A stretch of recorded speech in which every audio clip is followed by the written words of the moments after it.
they you're referring to is. But yes, there is still in existence a showcase shutdown. Sure. Is Drew Carey still doing that? I don't know. He's doing that new improv. I don't even know if the Price is Right is still on because ever since it's still on, man. Dude, it's like cockroaches. It's never gonna go away. My brother was actually on the Price is No Right. friggin' way. Yeah, he didn't win anything because of course he doesn't shop a lot, so he doesn't have a lot of price. But he did get up there because he was wearing a big shirt that says I love Bob and I need Bob and all this other stuff because he was in a row of people that had like Bob Barker spelled out on their chest and whatnot. So he did get up there. He completely sucked. So. Well, see, if you want to win, just say $1 every time. That's right. $1. Anytime somebody does that, I just want to reach over and punch him in the face. No, the worst is whenever it's like whenever the first person goes, it's like $500. It's like 501. Then the other person goes, and then the other person goes $499. It's just like, oh, that sucks. I'm gonna jab you all in the throat. Well, NRG flying this Overseer over is going to get a good look at what's going on here in the base of Lucky Fool. Going to get out for one last contamination just to slow down the SCV production. I don't know. I'm pretty sure he did get a good look at that command center, that third in production. So Eve's going to know that his opponent's trying to catch up to him in terms of bases. Eve's third has been up and mining for some time, and really this is uncharacteristic for Lucky Fool. It's kind of bizarre to see him do this, not be harassing, to not be favoring Banshees and Hellions early, and to just be so quiet, just so kind of, I don't know, like I said, passive, I guess is the only word, early on. This is just not the play style that we've come to know and love out of him. Yeah, with him kind of really on his back feet, so is for the majority of the match. He looks strong and in control, but now he's slipping further and further away. It's like watching Kevin Costner's career. It just keeps dwindling down farther and farther until there's going to be nothing left. What did Kevin Costner do to you? It's like, what the hell? Well, I can't quite say, because I'm not a big Greg Kinnear fan or a big Paxton fan, but Kevin Costner was the first one that popped into my head right there. How about Mel Gibson? How do you know? If you're talking about declining careers of actors, who's that guy? I don't even know that guy. Oh yeah, you haven't met Sugar Tits? Casper Van Dien. Yeah. Well, you have to have a career to have it decline, so I think that rules him out. Anyway, another Overlord going to fly in here for Eve. He's going to get a good look at what's going on, and really, folks, we're not just BSing around just to be boring and just to be annoying. There's just, nothing really.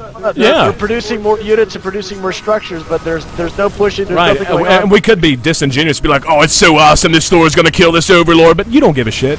This is amazing, oh my god, right. So many things, he's building another command center in a bunker, Just nothing particularly creative, nothing particularly surprising. Ghost Academy going down, which would make Idra happy. If Idra Jit happened to be tuning into the stream right now, he'd be smiling, because as he says, Zerg would never win anything if Terrans only built Ghosts, so we're going to get a good look at that, find out if that's actually true. But Ghost's so important in dealing with any sort of infestor play, and infestors just shut down just about everything on the ground that Terran could throw at them. And now the Ultralisk Cavern, a fairly early Ultralisk Cavern. It's kind of rare to see an Ultralisk Cavern show up at the 15-minute mark, so... but then again, if you're allowed to sit back and macro up to 4 bases without being contended with or bothered at all, which again is just bizarre to me that Lucky Fool has allowed him to do this, then yeah, you're going to be quite safe. And wow, look at Lucky Fool. He's building command centers right smack in the middle of the map. He's going to try and do the GG Last Shadow for real. Going to turn these into planetary fortresses and try to cut off the attack routes and siphon in his opponent in just the way he wants to bring him on. Yeah, and that's a very, very smart move right there, because as Lucky starts to build more and more siege tanks to be able to seal up these little gaps, and this is really going to force Eve to really go, just like you said, go exactly where he needs to be, and once you siphon in Zerg, it's going to be hard to break him out. The only thing he's going to be able to do really is to try to use Burrow, but as if Lucky Fool tries to pick up what Avalon tends to do and just start dropping missile turrets everywhere, right? That's not going to work, But with all these Ultralisks, he's got the Neural Parasite coming in, and all these upgrades coming. It's going to be insane once Eve just gets look up at 200 army. Yeah, just look at the supply count. Eve is miles ahead, and Lucky Fool, I can't help but wonder, is this exhaustion setting in? Has it just been that long a day? Because, Lucky's done nothing. You can't do that to a Zerg player. You cannot let a Zerg player take 1, 2, 3, 4, 5, 6 6 bases. Uncontested, literally uncontested, and now a massive drop. This little, it's hiding underneath. In fact, let me get rid of that. Yeah, we can see all these overlords moving across the top here, and most of them are actually full. I'm not sure. Let's see, what are they full of? Roaches. So there's going to be a gigantic roach drop. He's taking the super long road around. He's not even going to try to drop near the mineral line. Instead, wants to try and get into the production facilities, and that's not even the bulk of his army. He's got a good number of banelings and some ultralists hanging around the fringes, trying to make sure that any incoming pressure is dealt with forthwith. But here we go. The overlords moving in. They've got the roaches. They're ready to unload him. Looks like he's, going to pick that spot, going to try and take down the armories and just draw that army back, I suppose. And he's probably going to try and force the issue at the front, just as he knows that army's being pulled back to try and deal with this. He's moved down to that South Zelnaga tower, now swinging around the bottom. Going to spot that there's no expansion here. A drop going on as well, with nothing but Zerglings heading out down to that bottom left position. Now here we go. Going to spot the planetary fortress. Going to move in. Wasted neural parasite there on a tank that had, didn't need to be fooled with at all. Now the Ultralisk moving up. The Thor's going to be here to try and deal with this. This is just kind of a disjointed attack, really. This just looks weird. He's just trying to go everywhere. He was trying to do a distracting assault right there. We do see that those pearl sites going in. The Thor's wiping out everything that is there. And unfortunately, it did manage to take out one of those infestors. But we see Lucky's army coming in right now. Fungal growth going down. Lots and lots of stuff happening right there. The high ground being taken out by all those Zerg, taking down all those missile turrets and whatnot. But there's not a whole lot going on. Well, here comes the counter push. Oh, look at the Zergling, sweet mother of God! That's a frig ton of Zerglings. Gonna move in, gonna try and target down this one expansion. The SCV's 137 Zerglings. Jesus Christ, gonna move in now. If he wanted to hit everywhere, this is the way to do it. Do it with speed. Don't do it with a bunch of lumbering ultralists and infestors. He's definitely gonna take out that expansion. The natural expansion, basically cleaned up. And, right now, Eve, just 100 supply ahead. Really don't see what Lucky Fool's going to be able to do to deal with this. So he even took out the plane supply depot that's put in there to prevent the wall-ins, too. Yeah, he did, actually. He just took everything. It's like a locust. Just takes out absolutely everything in there. Well, Zergling's now running into the Thor ball, going to be cleaned up. But, Eve now getting a little bit sloppy. He's kind of got one Ultralisk ahead of the pack there. But I can't help but think, again, does this not just feel like it's exhaustion out of these players? Because this just does not look like the high-level play I know these guys are capable of. Oh, absolutely not. It looks like they're kind of throwing stuff back and forth at one another. It's like that scene in Mr. and Mrs. Smith. Right. I keep tapping for some reason because you're sitting right here. I'm like, yeah, look, it's all right. Yeah, we're friendly. We're good. We're good friends. You're allowed to touch. You're allowed to touch. When they start throwing each other around the building, blowing stuff up around each other, in their own house. That's just kind of what this is. They're just kind of doing stuff just to do it and trying not to make as much noise as possible. But you see them just running in right there, trying to get a hold of all those tanks to make room for the Ultralisk, but they're just completely turned away. Absolutely brutal right there. 95. I was gonna say, Lucky Fool really needs to get something there. It was at 95 supply. Another drop going down here in the main. The Zergling's going to go to work, but I mean, what are they going to kill here? I mean, it's going to draw back Lucky Fool's army, and Eve continues to have this massive, massive lead. Take a look at the income tab. Wow, 84 harvesters to the 10 of Lucky Fool. So Lucky Fool, regardless of what he manages to do with these Zerglings or with any other pressure, this is basically over. I mean, what in the hell is Lucky Fool going to do with that kind of a worker deficit? He has no income, none to speak of anyway. He's miles and miles behind. And now Eve doing what I think is the correct thing. Screw it. Let's just make a crap ton of friggin' Ultralists and morph in some Brood Lords. And then, just go A-move to a GG. Yep, because there's not much that you really have to do. He's almost a full 100 supply ahead. Whatever. Yeah. Just kind of do it. What ifs? Doesn't matter. He's got so much larva banked up as well. Yeah. Right now, he's at 200 with 2,000 each gas and minerals in the bank. That's the trust fund that he knows he can fall back on. He can just pretty much force the issue now. And Lucky Fool, I think, really doesn't have a clue how far behind he is.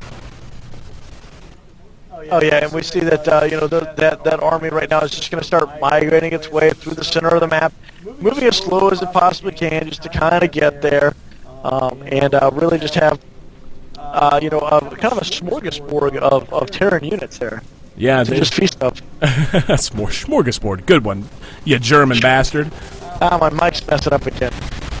It's all right, you deal with that. I'll commentate the fact these Broodlords are going to town now on these planetary fortresses. One's going to go down without a doubt. The Thor's trying to get into range, but the Broodlords staying by and large quite safe. Continuing to rain down death in the forms of their little babies. And now we see the Ultralists move in to go to work. Yeah, this is going to be GG. You know, even if Lucky manages to hold this off, he still has next to no income. Tons of snipes going off, though, so at least in some form or fashion trying to put all of those ghosts to use now that the Infestors are basically out of play.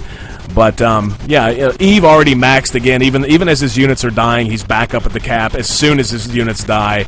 And, yeah, now the Ultralists managed to break through. A couple of Vikings still going to work now on the Broodlords, but the Ultralists, you know, again, and what's important here, yeah, there's the GG. So, NRG Eve wins 2-1. Kind of surprising, not going to lie. Besting Lucky Full and advancing to the finals of the losers bracket to take on Revolution.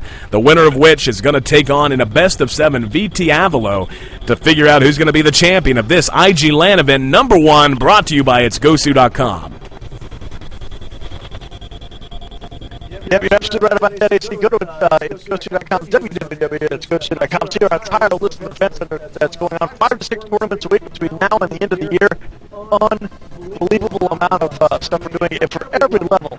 You know, there's a lot of open events. Of course, you know, Monday through Wednesday we have. Oh, my mic's still messing up. All right, so once again, just because, you know, we couldn't just go and have things go well for the rest of the evening, could we? We couldn't just have that, but as my friend Red Mage was talking about, so many events, so much going on, 20 events a month, $2,500 in cash and prizes given out just from April through June. So we're talking major bucks, major buku events, and it doesn't matter what level you are. If you're a Bronze League player, like, well, I could never compete anyway. No, that's exactly what the Beta Divisionals are for, my friend. Beta Divisionals for our Bronze and Silver League players, Alpha Divisionals for our Gold and Platinum League players, and our Omega Divisionals always, always, always going to be for our Diamond Master and Grandmaster players. So the prize pools on that for our Betas and Alphas, you get 1 hour of coaching with Revolution, the guy you're getting ready to see play an amazing Terran player, but he's also Master, Grandmaster level with the other races as well, so it doesn't matter if you're Terran or not, you're going to get something out of that. Alpha Divisional, exact same prize. Omega Divisional, $20 weekly tournament. Then we've got our King of the Hills, we've got our Ghost to, or our IG Cups, I should say, our Omega Cups, our Faction Wars events, so much going on. And of course, now that we've secured this from one of our lovely sponsors, and here we go, the Sanyamabushi Jujutsu and Combination Goju Ryu School of Self-Defense. Check them out at sanyamabushi-goju.com. Because of their sponsorship, we've secured $1,000 in very special limited edition Magic the Gathering Planeswalker cards that were only given out at one location in America, and that was at the New York Comic Convention. And we've got those to give out, $1,000 worth of them, and that's $1,000 wholesale, not retail. So definitely tune into each and every one of our events as we move towards the end of our spring series here, or excuse me, move actually into the last month of our spring series, I should say, in June. Going to be giving out a bunch of those, and all you have to do is be boned up on your nerd movie trivia and send an email in and let Red Mage and I know that you were listening and you identified 3 of the movie references we make in any given cast. So Red Mage, how's the mic doing now?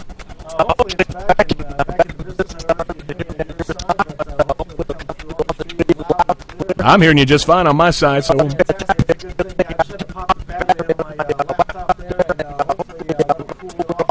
faster, because it's an old sucker. Nope, it's still not. It's still bad. Well, balls.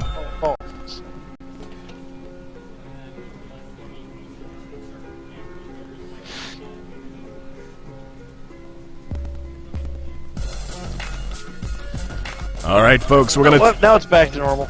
Okay, whatever works. Now it's good. Yep. Okay. I was gonna say it's almost like I'm flicking my. You know when you talk, when you put your finger in your lips while you're talking, yeah. That's exactly what it sounds like. Right. That may just be well. And again, if it was a nah, it's fine. Either way, I'm not going to jinx it. I don't care.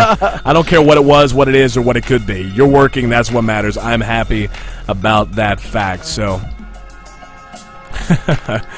Oh, would you two get a room already?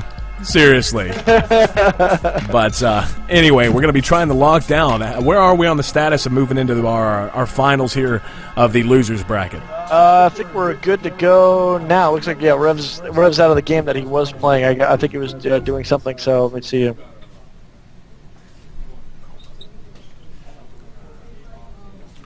Whoop, we'll try to get in there with the Revolution. Yeah, I'm gonna have them invite us to it, so because I think they get to kind of pick whatever map they want to start on. So we'll definitely get in there. We'll see what we can do. Yep, just as long as we get in. Once again, I'm AC. That's Red Mage JR, and this is the IG LAN event #1, the inaugural edition here at Cyberground. Look them up at cyberground.us, and if you're in the Fairfax area, you still got a little bit of time to come by and say hi to us. We've been here since 9 in the morning. It's coming up on 8 friggin' p.m., man. We have been nerding it out like something fierce. And it's great, because we of course had the great people at Red Bull came by and dropped off. Oh yeah. And dropped us off a ton of Red Bulls. So everybody that was here got a chance to get free Red Bulls. So that's exactly what you guys missed if you were in the area but didn't come on by. You missed getting free Red Bull. Well, not just free Red Bull, but from the Red Bull chicks. The Red Bull chicks were hanging out. The ladies came in with the little Red Bull backpacks. And we went to see the Red Bull, the flyer, I guess is what they call it. So it was very, very cool, and we definitely appreciate them coming out. So thank you very much. And not to mention all the support we got from SteelSeries as well. SteelSeries, I mean, honestly, keyboards, mice, doesn't matter. SteelSeries kind of kicks ass at everything. I mean, I'm using my SteelSeries headset with my SteelSeries mouse pad, all that kind of stuff. Actually, I moved my SteelSeries mouse pad. I don't know where it went. But I wish the streamers could really get a good look of us right now. We were hidden behind a wall of monitors with Diet Coke and Coca-Cola cans, Red Bull, cigarettes, everything you can name, just surrounding us right at the moment. And we appreciate you guys watching us, you guys and girls watching us live in the Justin TV and hanging out with me in the chat, distracting me while AC is setting me up for a perfectly good moment. So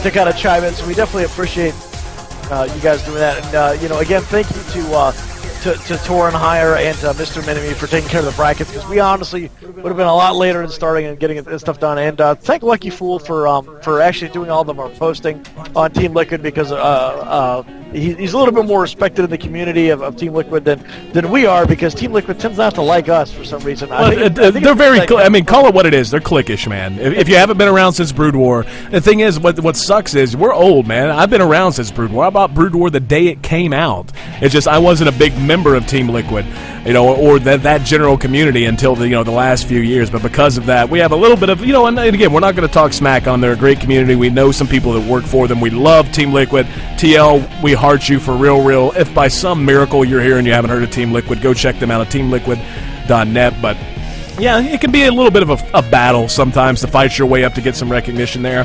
But honestly, we've rolled over 10,000 views tonight. So, out of you guys, and thanks to all of you guys, and, sending around the links and all that fun stuff. We couldn't have done it without you. So thank you so much to the people that are hanging out in the stream, or maybe if you're just showing up now and watching the VOD, doesn't matter.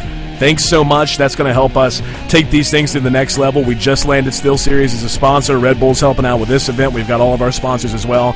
We're looking to give out even more money in prizes. $2,500 in prizes being given out just this spring, and we're almost in the last month of that. We're going to try and bounce back with even more in the summer. So we got a hell of a lot of stuff going on, Red Mage. Oh yeah, we got a ton of stuff going on right now, and it's great. And for those of you that are kind of anxious about coming to a LAN event and really just getting stomped, don't even worry about it. I'm a bronze player, right? And I came in here and competed last week at the LAN event. I can't compete today, of course, because I'm sitting behind the microphone. Although it would be funny and that was the best part too, is the AC actually got to cast my game when I was getting raffle stomped. Yeah. Which was unnerving, because not only was because where they cast from is directly behind, because I actually have a special little area set up for just me here at Cybergrounds, and it's maybe 5 feet between me and the casters. Right. I have another set of earphones on with the earbuds in, and and I had to have the stereo turned up real loud while I was watching an episode of Archer. So at the same time that I'm listening to Archer, I'm hearing, and I got the volume up full blast on StarCraft. So it was really just annoying, just to hear all these noises, just so I wouldn't hear it and be accused of cheating with the thing. But I ended up getting rolled pretty good. So you have nothing to worry about. Yeah, not gonna lie, it was a little rough. You can sit at the kids' table with me and play. Oh, goodness. So moving in, we're actually on the home stretch, man. We've got this series and one more series. It's going to be a best of 5, and the winner of this is going to take on VT Avalo in the finals. Going to be duking it out for our big prize pools. Still haven't gotten an exact confirmation on that. Part of that prize pool is going to depend on how many people we had show up and pay into the prize pool as well. So we'll get that exact number to you. Definitely going to be in the hundreds without a doubt. But looks like we're just about ready, getting the ready check. Yeah, both players are ready, and yet another TVZ. And I saw someone, I didn't quite catch exactly who it was. Someone said in the stream chat, how great would it be with such a tear-and-heavy field to see a Zerg win it or at least go to the finals? I kind of am inclined to agree. I want to see a Zerg in the finals. I really do. See a Zerg go into the field there. Yeah, that would be exactly what you want going in, because yeah, it has been a pretty tear-and-heavy day, and you know, to have, you know, because most of the Protoss were eliminated early in the first couple of rounds, and then we had like the 1 or 2 Zerg that were there, kind of got shuffled in the middle, and now we have Eve competing against Illusion, trying to get into the finals, so we can have a TVZ ending as opposed to a TVT. Right. Although I'm sure Illusion really wants a second shot at taking on the Velo. Oh, yeah. Avalo, sorry. Damn, I knew I was going to do it. I knew I was going to do it today. Avalo. Hey, you've done a pretty good job, though. All in all, not too shabby, my friend. And, yeah, I mean, it was a little easier for me to transfer over. I mean, you've known him for how long? I mean, you've known him forever. I've been calling him that name, so. Yeah. Well, Revolution's going to be pretty happy to spot, I think, just how close he's spawning by air to his opponent. Rev, you know, has been incorporating a lot more Banshee play, and at least he has today. I've seen more Banshees out of Rev today than I think we saw the entire last LAN event last week. So this is going to be a perfect opportunity for him to try and punish or maybe even work in a little bit of Hellion harass, a little bit of Hellion drop action on his opponent. Oh yeah, just so much insanity going on here. You know, with Eve, he's able to maintain huge groups of his Zerglings, Banelings, whatever. He's able to adapt to whatever his opponent is showing. Illusion really does a great job at that early late game or early mid game. You know, just a total, I wouldn't even say oppression, but suppression of those of the armies. So we'll really see what he's got going on right now. Now he's got a double racks in. And that is a very important trick right there, and that's getting seen by Eve right now. I believe he can see that. Let me double check his vision. No, he already flew over it once, so he's definitely seeing it. He's just doubling back to see what else is being built. We see the second barracks trying to be hidden there by Revolution. He's already got the rally point set outside, just now flicking it over, going to be rallying it across the map. So yeah, actually going to be rallying it directly into the main there of Eve. So definitely going to try and put on some early pressure.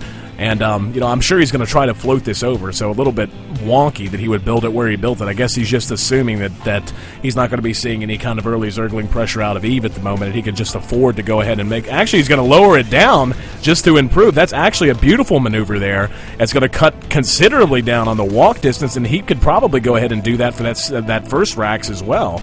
So the SCV's already out on the field dancing around. One Marine leading the way here, chasing one drone all the way back home, and we're going to see some 2 racks pressure, and it looks to be pretty nasty given that hatch hasn't even finished yet. Oh yeah, the hatch hasn't finished. The spawning pool's not even done yet. This is going to be a very, very good push if Illusion can take advantage of it. The window for that is quickly closing. He's got about another 12 seconds or so, 12 actually real-time seconds. Immediately. Trying to get in there and do something. Well, the spine crawlers go down immediately out of Eve. Eve knew it was coming.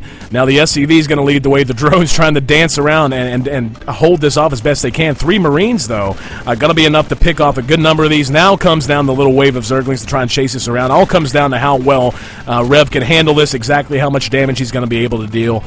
He's going to try again to try and get the dual bunkers down at once. Both of them are blocked, though, by the drones. So now the Marines continuing to kill off some Zerglings. The drones and Lings dancing back and forth, just buying time for the spine crawlers to finish.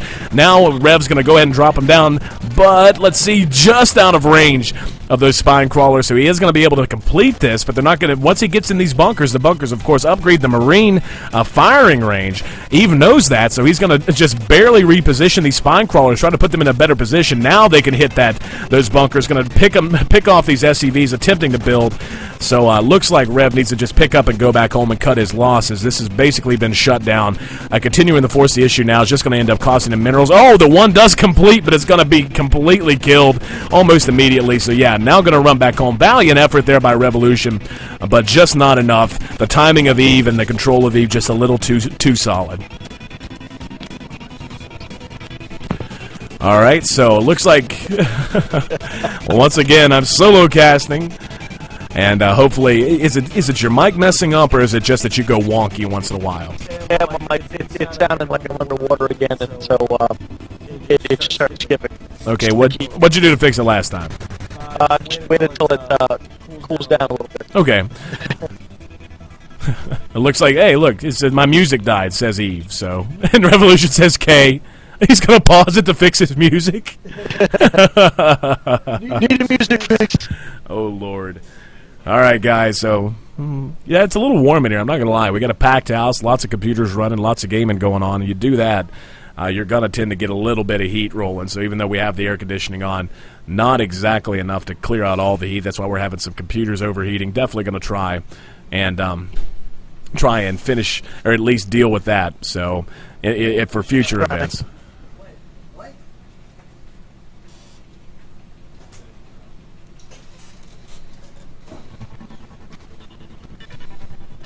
All right, so there's the resume, and Eve seems to have sorted out.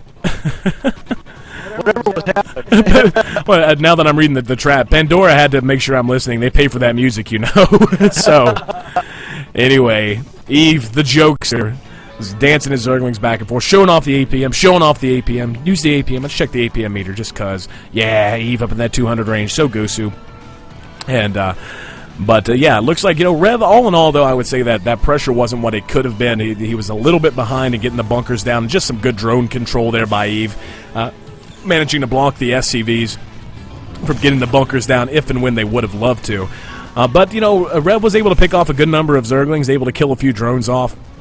And really, it only cost him about 150 minerals, maybe 200 in units, to do that damage. So, you know, if nothing else, it put his opponent on the defensive and allowed him to dictate the pace of the game. Now he's quite safe to go up to the double factory and to try to get that expansion up, which is exactly what he's doing. The problem is, this expansion is just now completing. He hasn't been making SCVs out of it.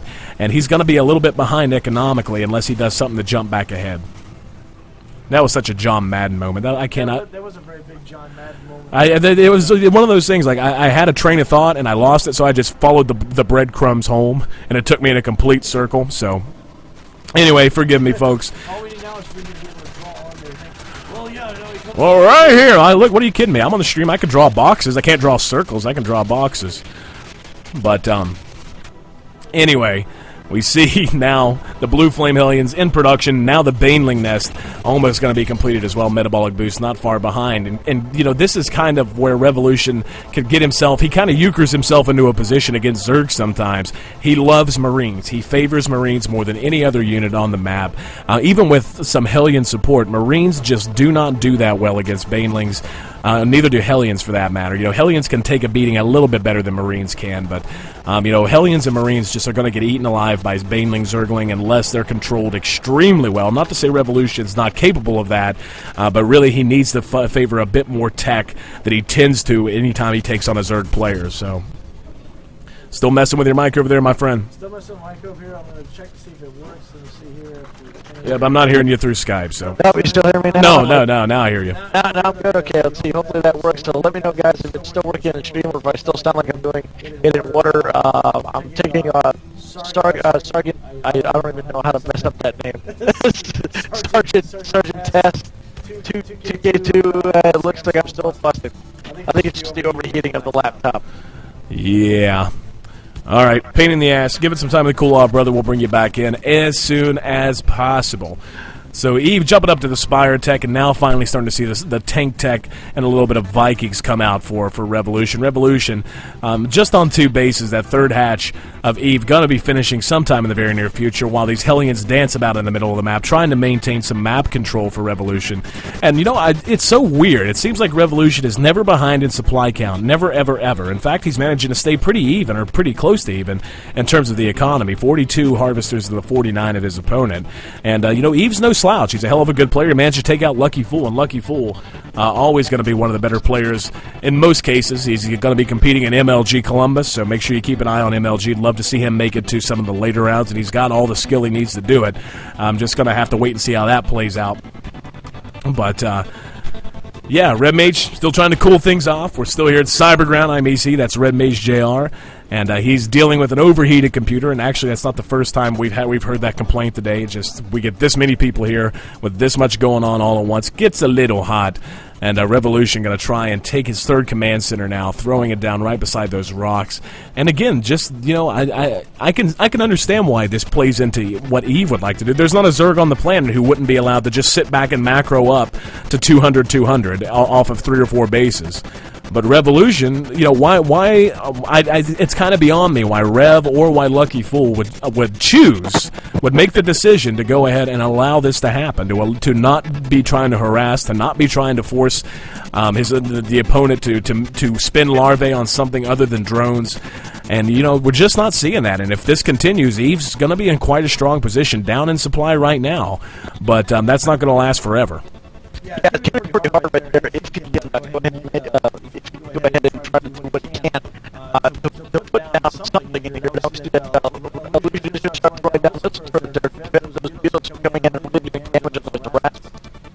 Yeah, the Muta's dancing around the outside. Some Marines in a good position, going to turn them away fairly quickly. We see Eve moving out as if he wants to take that goal. And again, I'm not gonna lie, Red Mage, I'm a little dumbfounded, man. You know, Lucky Fool and Revolution, two very strong players. But how do you just let a Zerg, especially one as talented as NRG Eve, sit back and macro up and take bases without doing any kind of harassment? So, looks like, well, he's not going to be harassment. He's going to move out, but this is going to be a tank and Marine ball. And we see that, you know, Eve's in position to react to that. He's got the Zerglings. He's got the upgrade just now completing, centrifugal hooks for Banelings just now finishing. He's going to be able to morph in Banelings kind of at his own whim. So they're going to join up with these Hellions. We're going to have a little skirmish, a little pogrom here in the middle of the map. And now, yes, the Banelings being morphed in. Not the best spot to choose to do that, though. Looks like Rev is actually just going to continue to inch his way in, not wanting to push his luck too hard, too fast. Instead, going to, you know, good leapfrogging here of the tanks, good Brood War style leapfrogging.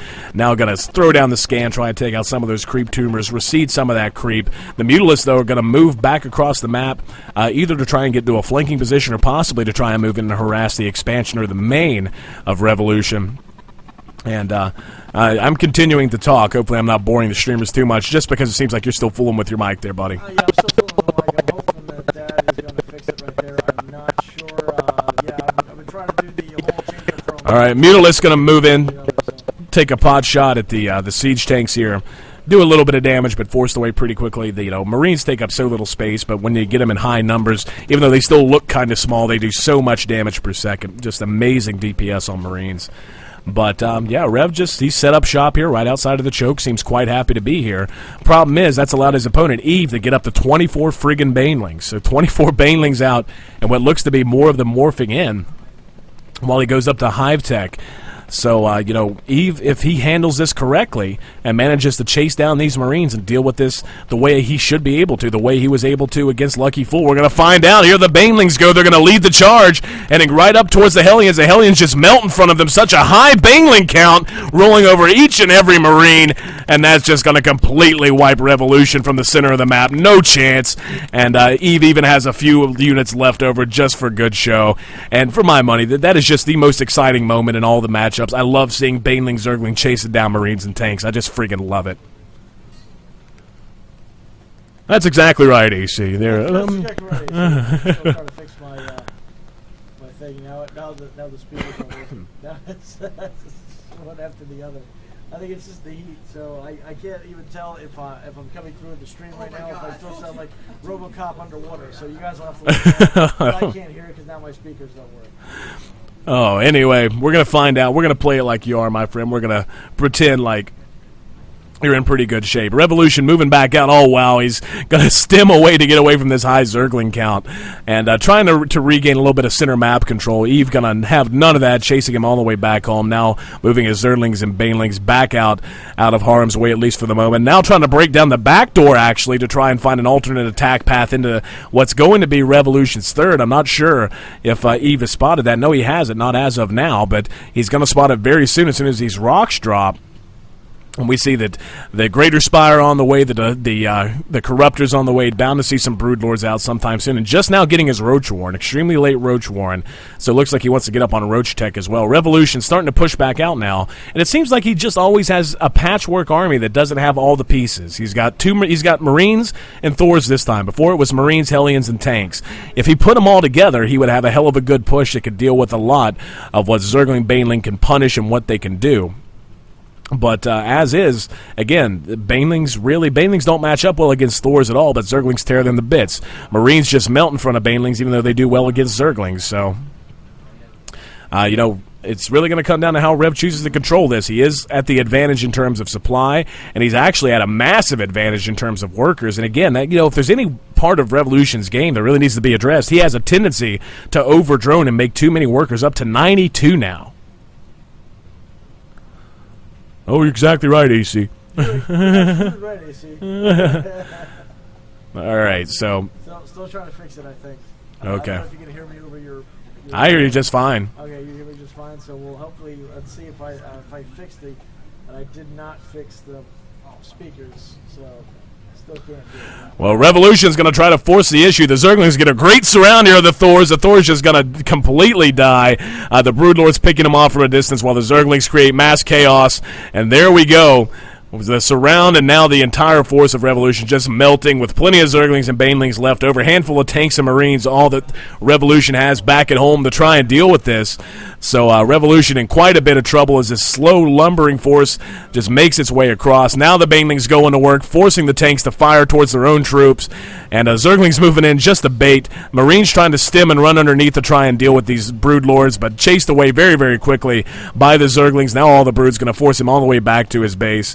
And pretty much Eve just at a commanding position right now. There's just about nothing that Eve can do, the Revolution can do to pull himself completely back to Eve. He's just lost too much. Now he's going to lose these barracks.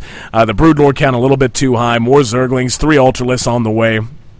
And Revolution just really not looking the sharpest. And this is what happens whenever a Terran decides they're just going to let a Zerg macro up. And especially for a guy like Revolution who tends to be so active on the map.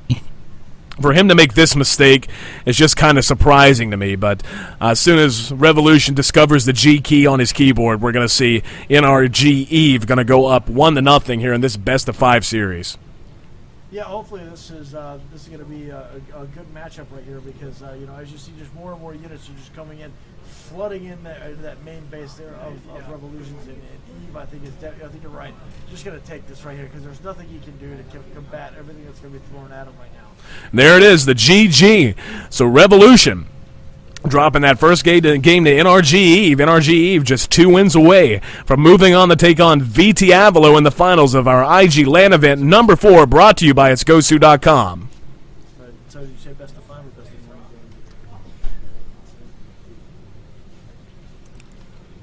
Did you say best of 5 or best of 3? It doesn't matter. Is it best of 5 or best of 3? It's best of 5. Okay, I think that's what I said. Okay, yeah, I couldn't hear it because I can't hear in my ear for some reason. All right. Because if you feel. I'm not hearing you through Skype now. Yeah, I can't figure it out. I can't do a reset either. Other.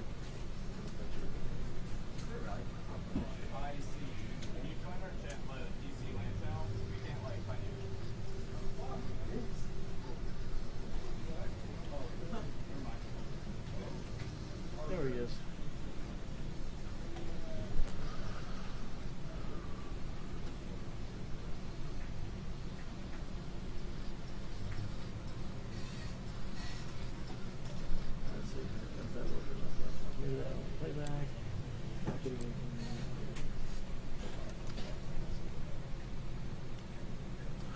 All right, so RedMage is still trying to work out his issues with his mic, so it's just going to be me, AC, at least for the moment. We're going to be jumping right back into the action pretty damn quick. It's going to be, again, we're going to see Revolution taking on NRG Eve, and this time it's going to be on Shakura's Plateau. So Eve really just looking very, very sharp in that last matchup, doing an amazing job. And really, again, I can't help but think Revolution cost himself in that last game. He really, you can't let a Zerg player sit back and macro. You got to do something to try and disrupt their attention. Instead, Eve got up on 3 bases, literally unchallenged after the initial bunker rush, the initial bunker pressure. But, and Revolution backed off after that. If he's going to do that, chances are 9 times out of 10 he's going to lose to a Zerg opponent, especially one as talented as NRG Eve. Eve, speak of the devil, leading 1-0 in this best-of-5 series, spawning in the top left, and Revolution going to be spawning cross-map at the bottom right here on Shakura's Plateau. So really, Revolution is he tends to favor Bio so much. He loves using Marines and Marauders, but he's got to watch that. There's a time for that and a time not to do that. And when you're playing against an opponent who's not going to react incorrectly, who's not going to make a newbie mistake, you're playing against someone who's going to know that, he made a ton of Marines, I'll just make a crap ton of Banelings. And, that's exactly what Eve did. And he just pretty much, by the time he made that switch and by the time Rev tried to push out into the middle of the map, Eve had a bunch of Zerglings banked up, turned them into Banelings, and immediately swept in and devoured everything Revolution had prepared. Yep, that's all he really had to do is just sit back and wait. Hopefully that fixed everything. It sounds okay. I still can't hear too much in the chat because I need to pop up the thing. But we just see, it was a great job there by Eve. Exactly like you said, AC. He had plenty of the tank, just ready to go. He had all he had to do was make those brood lords and just aim them, and that was it. Illusion is usually played so much better, but I think it comes down to we've been playing now for 8 something hours straight.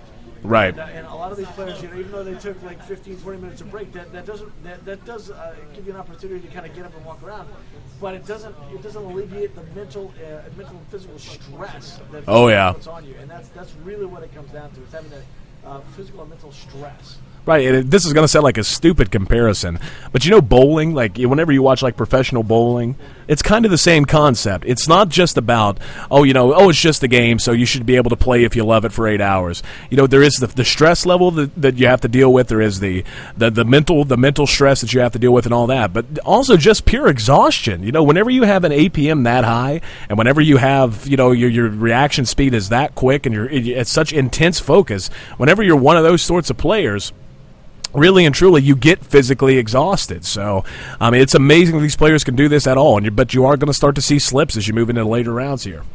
Oh yeah, and with what they have left coming up, because whoever wins this is going to take on Avalon.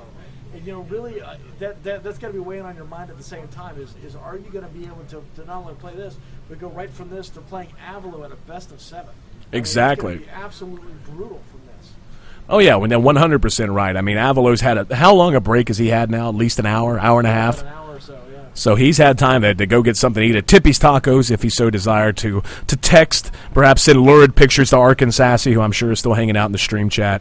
He's had time to tend to all of his basic biological needs.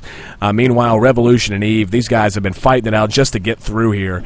And, they're going to have to roll right into a best-of-7 matchup with Avalo, which is just going to be brutal, especially given his play style anyway. But Revolution, nothing happening over here down at the second hatch, nothing worth mentioning in particular anyway. We do see another Reaper making his way across the bottom left corner of the map, going to look to get in and try and at least get a scout, if not maybe pick off a drone or two. But, quite a late Reaper. Instead, Revolution opting, now we see the mass barracks style. We see 3 barracks down with 1 with the tech lab. We see the stem already being researched as the command center just about completes. This Reaper looks like he maybe poked his nose up and jumped right back down, just wanted to confirm that the expansion was there and he wasn't facing a 1-basing Zerg. And, both players, again, really, I think, beginning to show a little bit of wear and tear. Just not very aggressive, kind of passive, not doing anything cute, just trying to play a solid, simple macro game. Yes, you're absolutely right about that, AC, as we try to get in through there. So hopefully I fixed the sound issue on the microphone there. We'll definitely see if that goes in there. But, yeah, we just see that, Illusion doing a great job right now getting the orbital command going up now in this natural. We see those mules coming down. He's trying to get that economy flowing and going. Right now, we see tons of things in production, lots of upgrades going on. The metabolic boost almost done, stem pack almost done. And, Baneling that's coming out along with the layer tech. So, definitely both guys are definitely going for a genuine, mechanical upgrade for everything and trying to outmatch the other one. Not necessarily with army count, but with upgrades and things like that, and make sure that their army is better equipped and better prepared. Oh, absolutely. So, again, this mass rack style we're seeing finally tacking on the factory out of Revolution. Looks like he's falling back to his own bread and butter. Says, Banelings be damned, I like Marines, and I'm going to make a bunch of them, and I'm just going to try and beat you like that. Eve, on the other hand, playing very safe. He's got the spine crawler going up as we speak.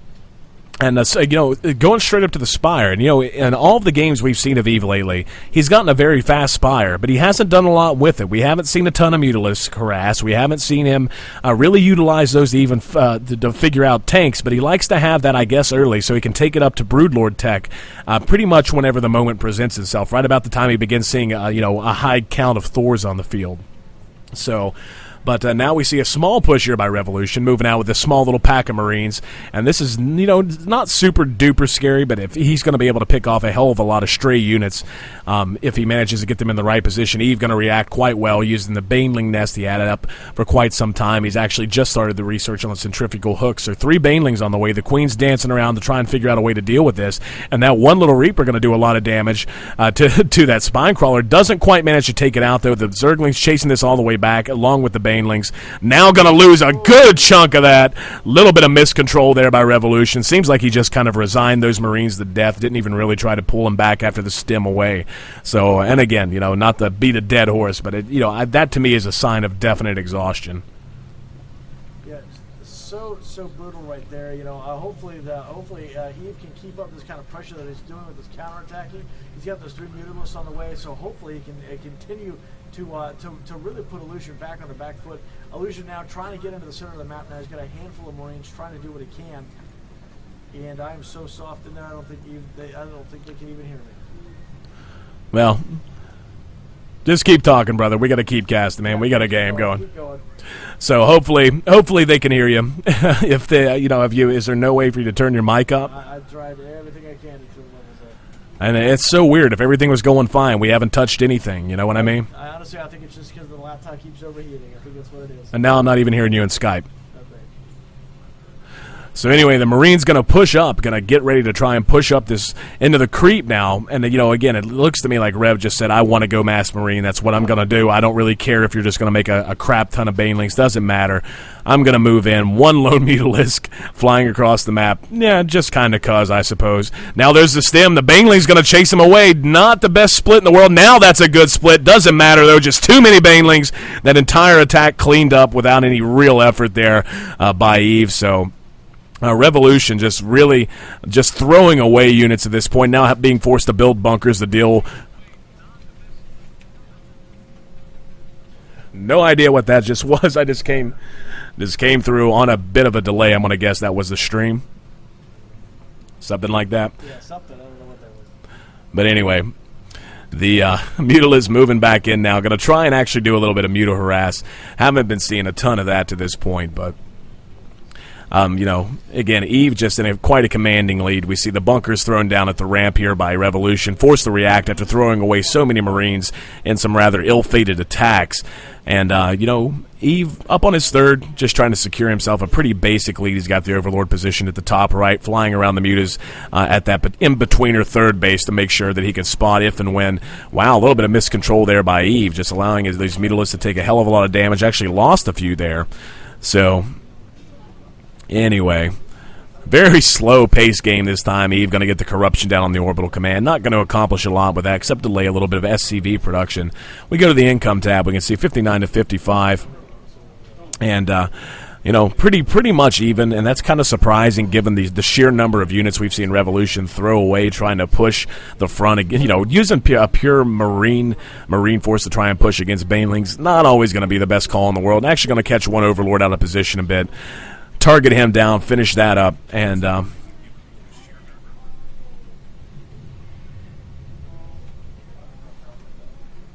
okay, hopefully that's a little bit better. So that's Red Mage screwing with the audio, trying to get everything fixed. I'm hearing you again. Let's see if you're back, my friend. Rack and rolling and not sounding like I'm talking through the pillow, but it doesn't sound like I am.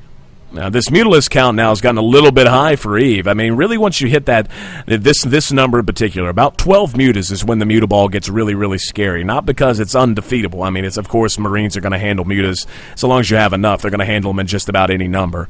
But once you get into 12, you get into the area where you can one-shot turrets, 1 or 2-shot turrets, you can 1 or 2-shot tanks, and you can just do so much damage. Like we're about to see, I think this Mutaball going to head in directly to the worker line, and Rev even a little slow to pull these SCVs back. Wow, really slow. In fact, not even going to try to pull them. Instead, just using the Marines, stemming those around to try and chase this away. And yeah, I'm not going to lie, that might be the biggest sign of exhaustion I've ever seen. Revolution didn't even try to pull his workers out of the way, just kept them mining and let them die while the Marines were stemmed out to try and target fire the Mutalisks down. So I really think the length of the day and the length of the tournament beginning to wear on a lot of our players. Now drop going down on the left side of the map. The drone's going to be pulled. It looks like Eve going to pull some to try to attack. The Zergling's going to move and try and get a decent surround. And the Revolution just going to load them all up. That's the Revolution I'm used to seeing. Not the kind of guy who lets his Zerg opponent just sit back and macro. The guy who has 2, 3, 4 medevacs always full and always trying to harass and find an open spot where he can do damage. You back? No, it's okay. So me solo casting just for a little while, guys. Hopefully we can get all these issues sorted out before we head to the grand finals. But Eve gets the surround here, manages to clean up the vast majority of these Marines. And not even going to try and run the medevac away, just going to kind of resign that to its own death. And again, it's as much as we're seeing right now out of Revolution, it's still a very slow-paced game. Not a whole hell of a lot going on. High Zergling count again for Eve. A few Banelings out as well, right around 10 Banelings. So, Revolution, this does not seem like the Revolution that we saw last weekend. It doesn't seem at all like the Revolution we've grown accustomed to seeing. Now Eve looks like he wants to try and force the issue, moving out with a gigantic ball of Zerglings.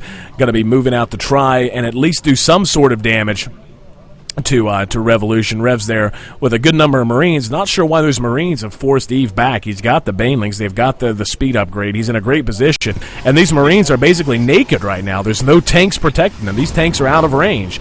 So we're going to see Revolution load up another couple of medevacs to try and pull off some kind of a drop, try to keep the pressure on his opponent.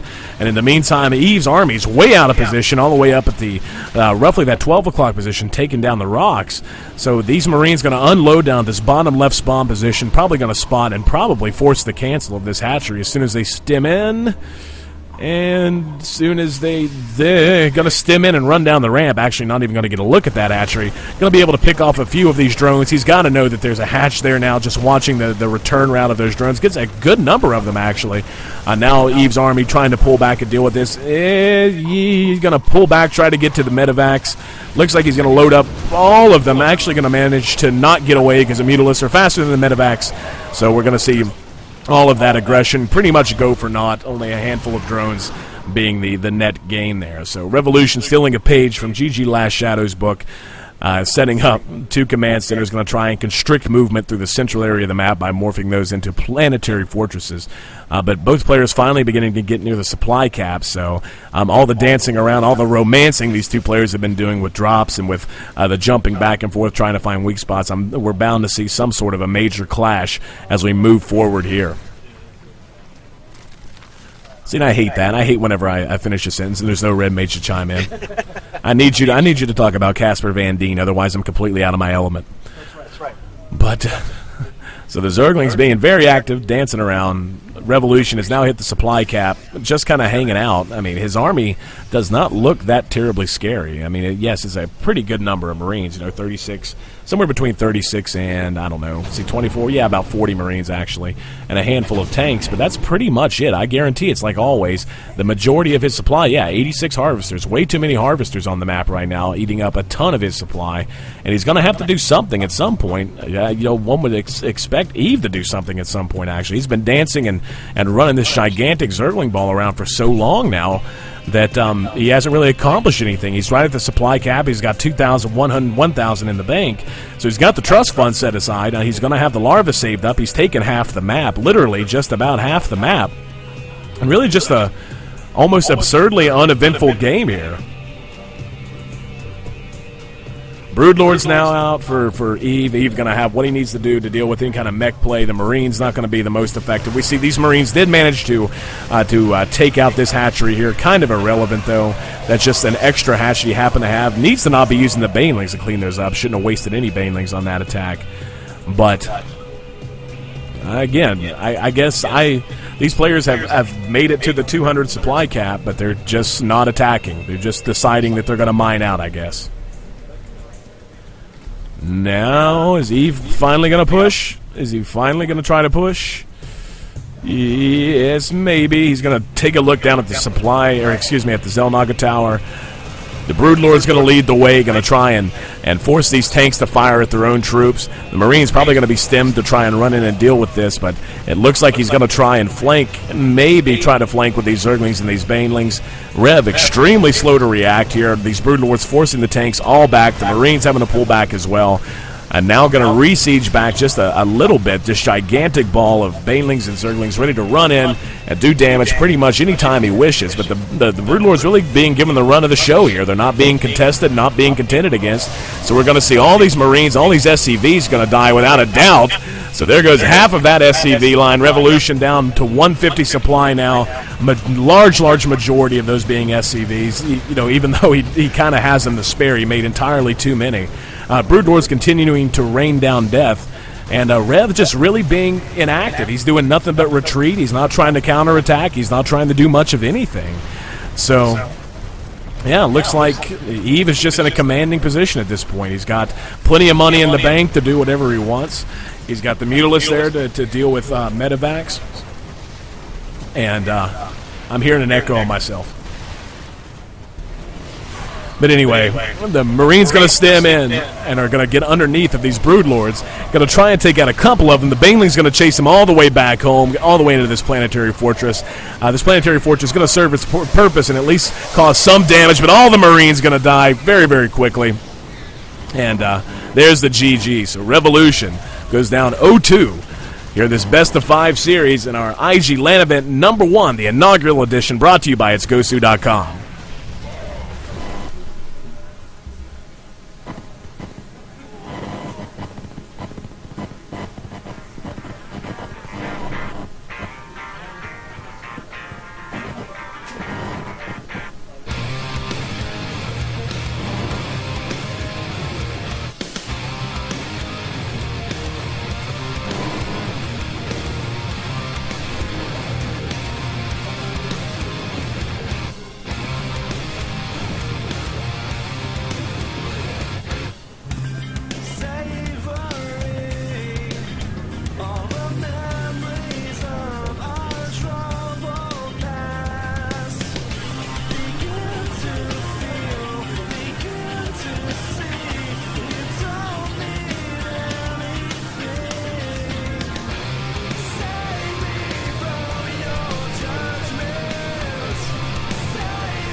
All right, guys, jumping right back into the action. I'm AC, that's Red Mage JR. His mic is being screwy, so it's just going to be me here with you. Going to be moving into Game 3 of the finals of our losers bracket here at our IG LAN event, brought to you by itsgosu.com, by Still Series, by Max Integration, and by Red Bull. So right now, NRG Eve. Sorry, I'm hearing a pretty bad echo. But, anyway, NRG Eve leading this best of 5 series 2-0, so he's only 1 win away from advancing himself to take on VT Avalo in the finals for our multi-$100 grand prize. And Eve has looked so very strong. I mean, Revolution just really has.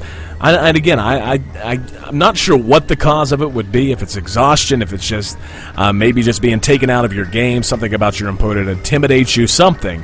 But Revolution has just not seemed that sharp. Very slow in his reaction time, not pulling back units when he needs to. And really, the moment that stands out to me from the last game as to just to show that something's off is whenever the Mutalisk Harass moved into his mineral line and he didn't even pull his workers. All he did was allow his workers to be shot to death, basically, while he stemmed Marines in to try and chase the mutas away. That's just laziness and really surprising out of a player out of Revolution's capacity. So the map this time, though, going to be Xel'Naga Caverns, and not the friendliest map in the world to Zerg. Not a bad map for Zerg necessarily, but it kind of restricts what Zerg can do. You know, he's not going to be able to try and hide a hatch very well on this map. The gold is not terribly hard to take, but taking the gold puts you way out in the middle of the map, really makes it difficult for you to defend, puts you on the defensive very, very early, especially against a Terran that is going to go up bio heavy and is very capable of giving you 2 racks pressure, or even going with Banshees or Hellions, anything like that.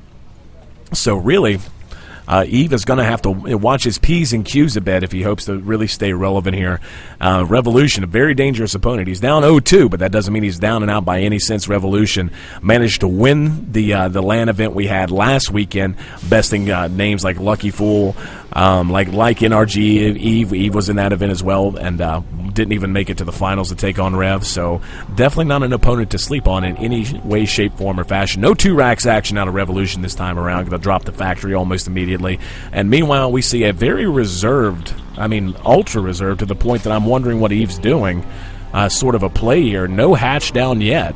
He's getting a queen up. He's getting 4 Zerglings and the metabolic boost, and I think he's going to go for a 3 roach speedling bust here. It's the only thing that makes sense for him to be at this point and to not have the hatch down. Now he's, well, no, I guess he's just playing ultra safe. He was, I guess maybe he was really expecting some kind of 2 racks pressure, and instead just now getting down that hatchery. So even getting the metabolic boost up before he gets up, that second hatchery. A little bit surprising to see, but I guess he just wants to play safe and make sure that he doesn't fall to any kind of cheese, and just, macro himself and play a solid game to secure a third win and advance himself to the finals. But Revolution with the Hellion in production, so going to be favoring Hellion play a little bit here in the early part, and actually has the Nitro packs on the way. That's surprising. The one Reaper here going to be spotted, so Eve's going to be aware that that's coming.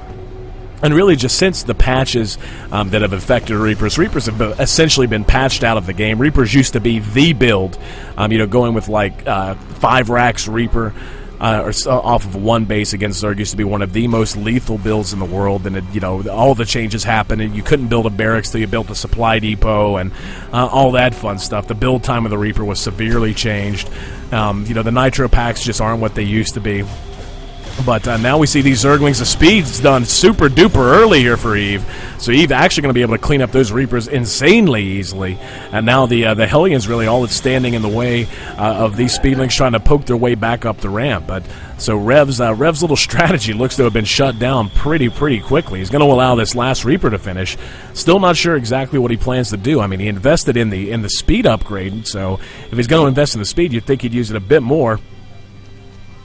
You think he'd use it a bit more, but yeah, apparently I'm not sure if that's an error in the stream or what. I know I checked XSplit before I jumped in, and it was up, so might have been an XSplit error or something. I just reset it, so hopefully everything's going to come up just fine.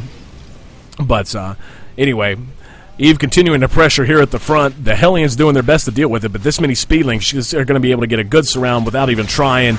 Going to take down one of those Hellions, so Revolution continuing to favor these and was planning to use those Hellions and those Reapers as pressure to expand, I'm going to suppose, but that just hasn't been the case. He hasn't even made it past the halfway point of the map moving south. Eve, in the meantime, has his second expansion up, his natural expansion up, and running just fine. Baneling Nest on the way now as well, so it looks like he may be trying to go for a Baneling bust at some point. That's not an early Baneling Nest per se, but a kind of a blind one, because what he's seen at this point is Reapers and Hellions, and Banelings are just not the natural response to a Reaper-Hellion mix. That would be Roaches if he were really wanting to respond to that. Looks like he's more responding on what he thinks his opponent's going to try to transition to, not what his opponent is actually showing him at the moment. The Blue Flame Research, the Infernal Pre-Igniter, just about done for Revolution, so those Hellions going to get much more lethal right now, and I'm sure he's going to be looking to try and poke in and find that pack of Zerglings that's been giving him so much trouble. So how's your mic doing there, Red Mage? Hopefully it's back in, not sounding like I'm talking through water. Can you hear me okay on the Skype? Okay, we're good there on the Skype, so hopefully we'll start coming through it. I don't sound like I'm talking through a tunnel and a pillow and a sound machine and, in the side of a wind tunnel. So let's see if that works. Hey, we're good to go. All right, you're going to talk for like 30 seconds now, so I could take a breath. That's right. You need to take a breath and a drink. Well, see, there are a lot of solo casters, and like Ip's a good example. And I'm not criticizing; it's just his style. But he'll talk like a lot and then just shut up for like 20 seconds when he's solo casting. And I've got a radio pedigree. Whenever I spent time in professional broadcasting, it was beaten into my head that my unborn children would die horrible deaths if I ever allowed dead air to happen. So I just can't do that. But the Baneling's going to move in now. And looks like going to do a good bit of damage. Not going to be quite the amount of damage I think Eve would have liked to have done there. The Zerglings, though, going to move in and try and clean up these tanks. One tank definitely going to die. We're going to see that last Baneling go to work and take that tank and that Hellion. That's pretty much all that Revolution has at the moment. He's got one Marine, one Hellion, and one Siege tank. The Siege tank being repaired, so Eve looks like he's wanting the pressure and wanting to maybe go for the win right now. And Yeah, your turn to talk. Yeah, I think he can definitely do it with that huge clunk of a bunch of Zerglings and there's a couple of Banelings. I think he could easily get in there and really do a whole lot of damage to Illusion at this point. Eve being really good, modifying his build to exactly what he knows that his opponent is doing, and even though he's only got those 2 siege tanks and a couple of Marines and a Baneling and Baneling, or sorry, and Reaper. There's not a whole lot that he can really do, but he's getting these. Eve's got these roaches. He's definitely sending them off into a secondary attack path. It's very, very smart. 14 Zerglings along the way. He's getting down the layer tech right now. Those roaches coming in, and those Zerglings getting a great money surround there on those tanks, taking them out with those Banelings, make their way into the backfield and really about to do some serious damage. Oh wow! All of those SCVs right there that were trying to save him off, but unfortunately, they were just completely nuked all at once. Unbelievable gameplay right there. Just a bad choice there. Bad choice to try to take him out. Really should have gone back out the back door there. That's one of the situations where you see Johnny Two-Tone right there in the front with the violin case that you know is the Tommy gun. You don't go out the front door. You go out the back. That's exactly. just the way it's got to be. Exactly. No, I'm right there with you, man. Revolution just chose the wrong way to try and take those SCVs out. Ran smack into 2 Banelings, and Revolution just loves macroing up insanely far. As we can see, he's already still up at 43 friggin' Harvesters. So I have no idea how many. Let's see. Can we go to units lost? Yeah, 45 units lost for Revolution so far. But Eve, I think no one would argue that he is in a commanding lead at this point. The Baneling's going to try and force these Marines back. No speed upgrade for them, though. The big patch of those Marines go down. And again, I just attribute that was a mistake that shouldn't have been made there. Those Banelings didn't even have the speed. Revolution trying to stutter step those Marines, lost about 6 of them to one slow-ass Baneling that managed to make his way in. But I'm actually kind of surprised that Eve hasn't closed this out yet. He seemed like he had just about broken Revolution's back just about 30-45 seconds ago, but Rev is continuing to hold solid.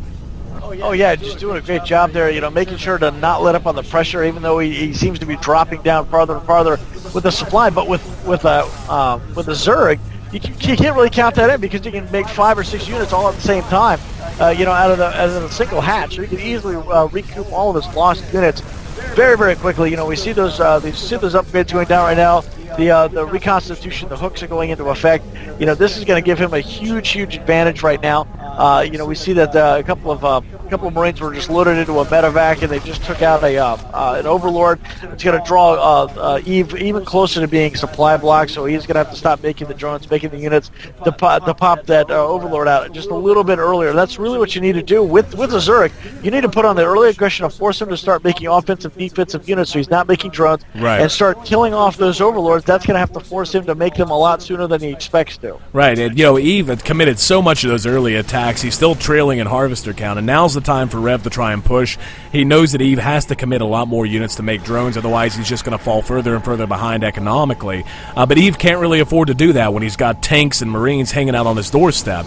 Doesn't mean, and this is where you have to have excellent game sense to play a Zerg in this situation. You can't over-drone, but you can't under-drone. Right now, committing 11 more larvae to 5 roaches and 6 packs of Zerglings. So, making his choice, he wants to have the bigger, not just the marginally bigger army, but the considerably bigger army. Revolution, to make a great move here, elevatoring those tanks up to the high ground here. Now going to throw down the scan and try and recede this creep a little bit. So, Rev pushing back out, trying to deal it back to Eve after Eve really had him hemmed in for so long. Oh yeah, this is such a great move here. He's a major counterattack though. All these Banelings, not Banelings. Actually, it was all Zerglings and Roaches. And I'm going to take it. The Revolution's going to take that as his time to move in. So he's moving all these Marines in and stem. The Baneling's going to try and chase them away, but the tanks covering their back going to make sure that they can always run right back to safety. And, a little bit of back and forth action. It's like tug of war, and it's kind of bizarre. We see Eve's army hanging out at the north side on Revolution's side of the map at the Zelnaga, and Revolution hanging out on the creep of Eve. Oh yeah, once somebody's on your creep, you can pretty much see exactly what he's doing. That's what's so great about having the most amount of creep possible. And even with all those tumors that he had down and all that destruction that Illusion did to all those creep tumors, he's still got a decent amount of creep there into the middle of the field. and he's able to see that that tank is just not moving. And this is an opportunity that Eve has to take advantage of. There's those 3 tanks right there.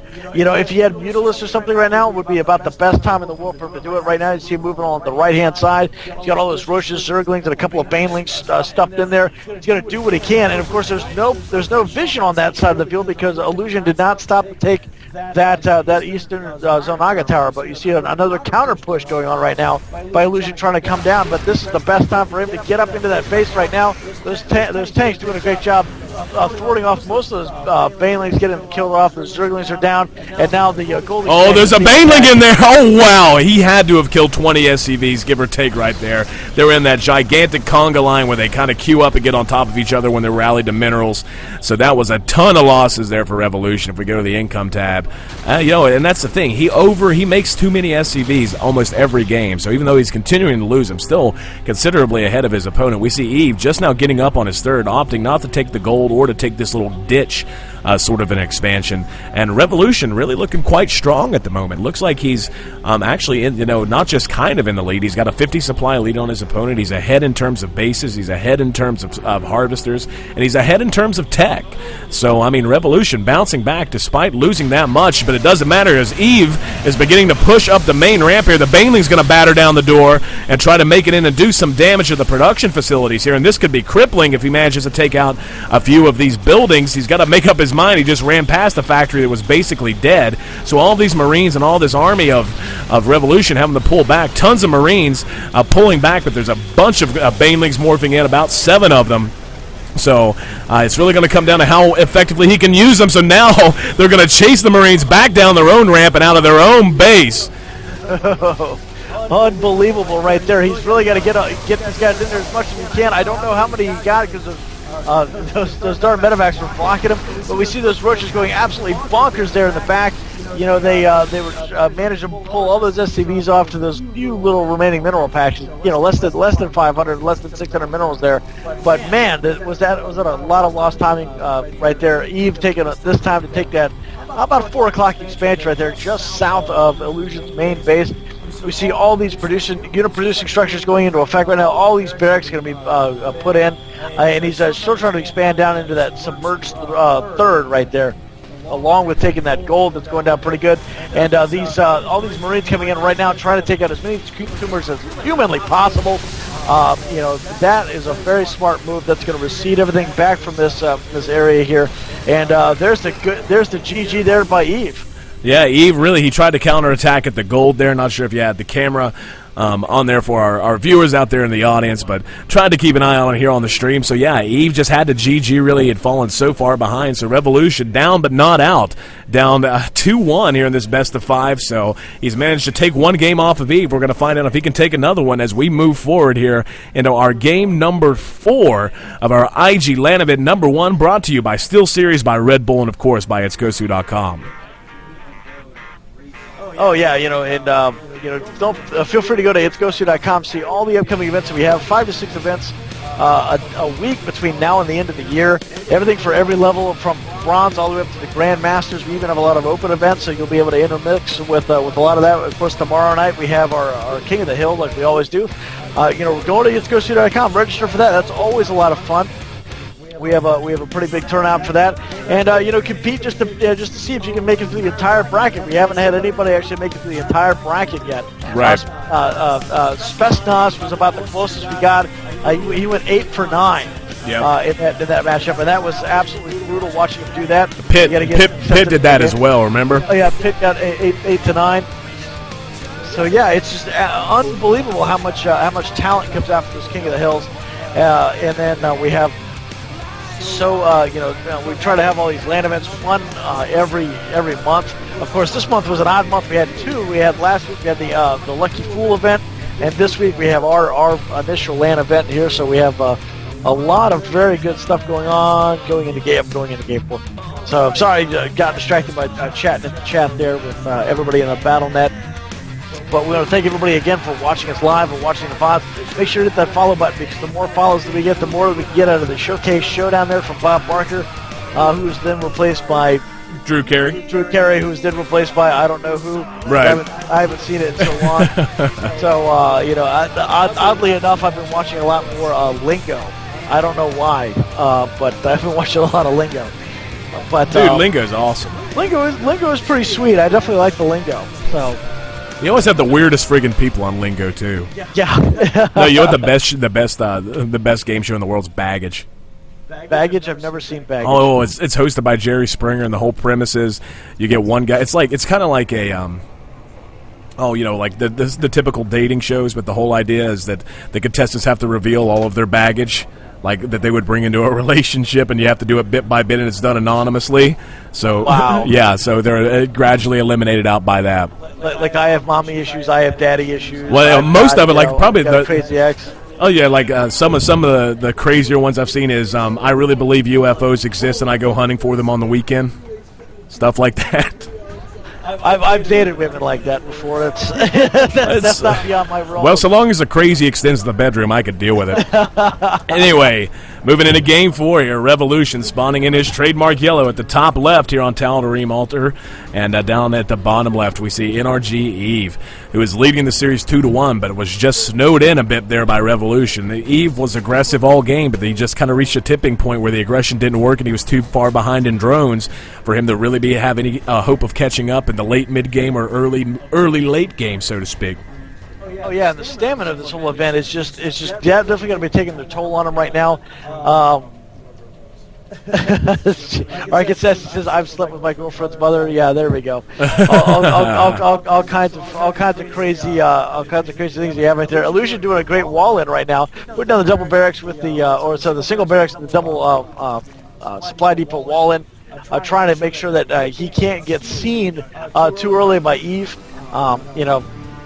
So he's gonna have to dispatch one of those overlords at high speed, or as fast as the high speed can take them. Really, it's almost like watching the Matrix with those things. Sometimes before you get the speed upgrade, they just seem to be moving in such slow motion. Oh yeah, absolutely. So. Eve's going to go ahead and get his hatch up first. No spawning pool. Spawning pool just now going down behind it. Pretty standard move. Pretty safe move on a map like this big. And your opponent's going to usually take a little time to find you as well. Revolution, though, given that he's walled himself in, I smell shenanigans. I'm not going to say cheese. I'm not going to say anything like that. But I smell that he's going to be trying something a little bit crazy. He's got his units rallied out straight to the ramp here. So not even going to, if he can help it, allow a drone to get in and spot that he's walled himself in.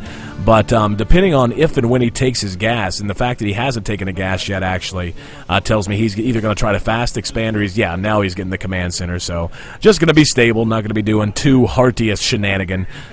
And Eve's hatch just now finishing. So, and as we've continued to say, the exhaustion has to be setting in right now. You're going to start to see players kind of fall back on much more standard, the builds that you've practiced literally 1,000 times over the last month alone. Just, getting up the fast expand, getting up your hatch first, getting up the spine crawler. I think we're going to see a lot more of that out of these two.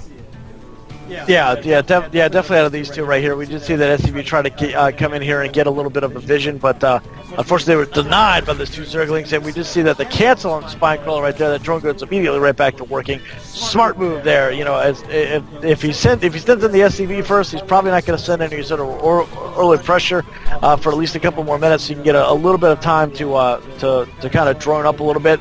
And we see that Rochewarren almost finished there. That's going to be great because he's going to have that nicely armored unit, and they're going to be able to spit and throw up all over these Marines as soon as they get there. That single Zergling trying to hold down that Western Zalaga tower, but being chased away there by those 5 Marines, because those Marines are mean. Yes, bastards. They're Mr. Meanie Faces. Mr. Meanie Faces. Mr. Meanie Faces. Almost like Mr. Yuck Faces, but they're meanie. I'm zoning out, man. You're absolutely right, Red Mage. Exactly. It's one of those things that I caught every bit of that.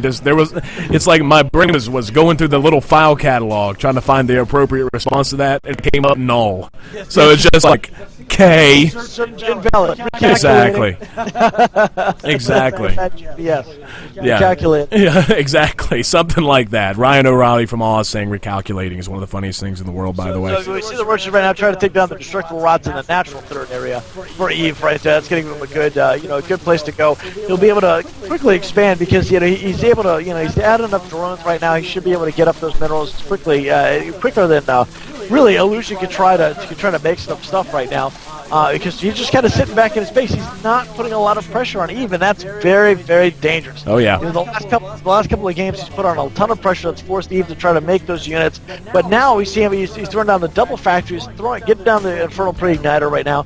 But we see, the Baneling that's coming in, and Baneling was like the absolute, just mauling of Illusion in the last game. Right. So, I hope he tries to come out, swinging here pretty soon. There's not a lot of gas getting. Well, it's a little bizarre to see him deciding to go straight up to the Infernal Pre-Igniter when what he's seen the most of at this point is roaches. Not to say Hellion, anything in big numbers is going to be against anything else in smaller numbers. So if you get enough Hellions together, yeah, they can match up pretty well against roaches. But, they're not exactly the army. They're not what you want in your composition if your opponent's going with an early roach war, and you can expect to see more roaches in the mid-game. So, not really sure what Rev's thinking here. I mean, it looks like maybe that's just going to be his method of harassment. We see the armory going down pretty quick, so it looks like he's going to be trying to go Hellion Thor. If one were to guess, he's definitely got the reactor down on one. He's getting another factory with the tech lab. So yeah, it looks like Hellion Thor is going to be the order of the day. But if he's not careful, I mean, we saw him use that composition to lose 2 straight games right off the bat. Yeah, that's going to be dangerous at this point if he does try to go for that composition. But we do say that Lair Tech is almost finished. Is he going to go for some sort of aerial combat right now, or is he going to? There we see the hooks are going into play right now. Try to get that Baneling speed up as fast as he can. Third hatchery going down right now.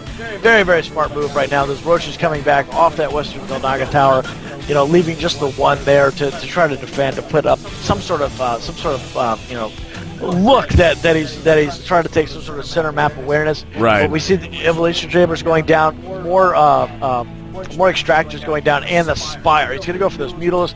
Very smart move.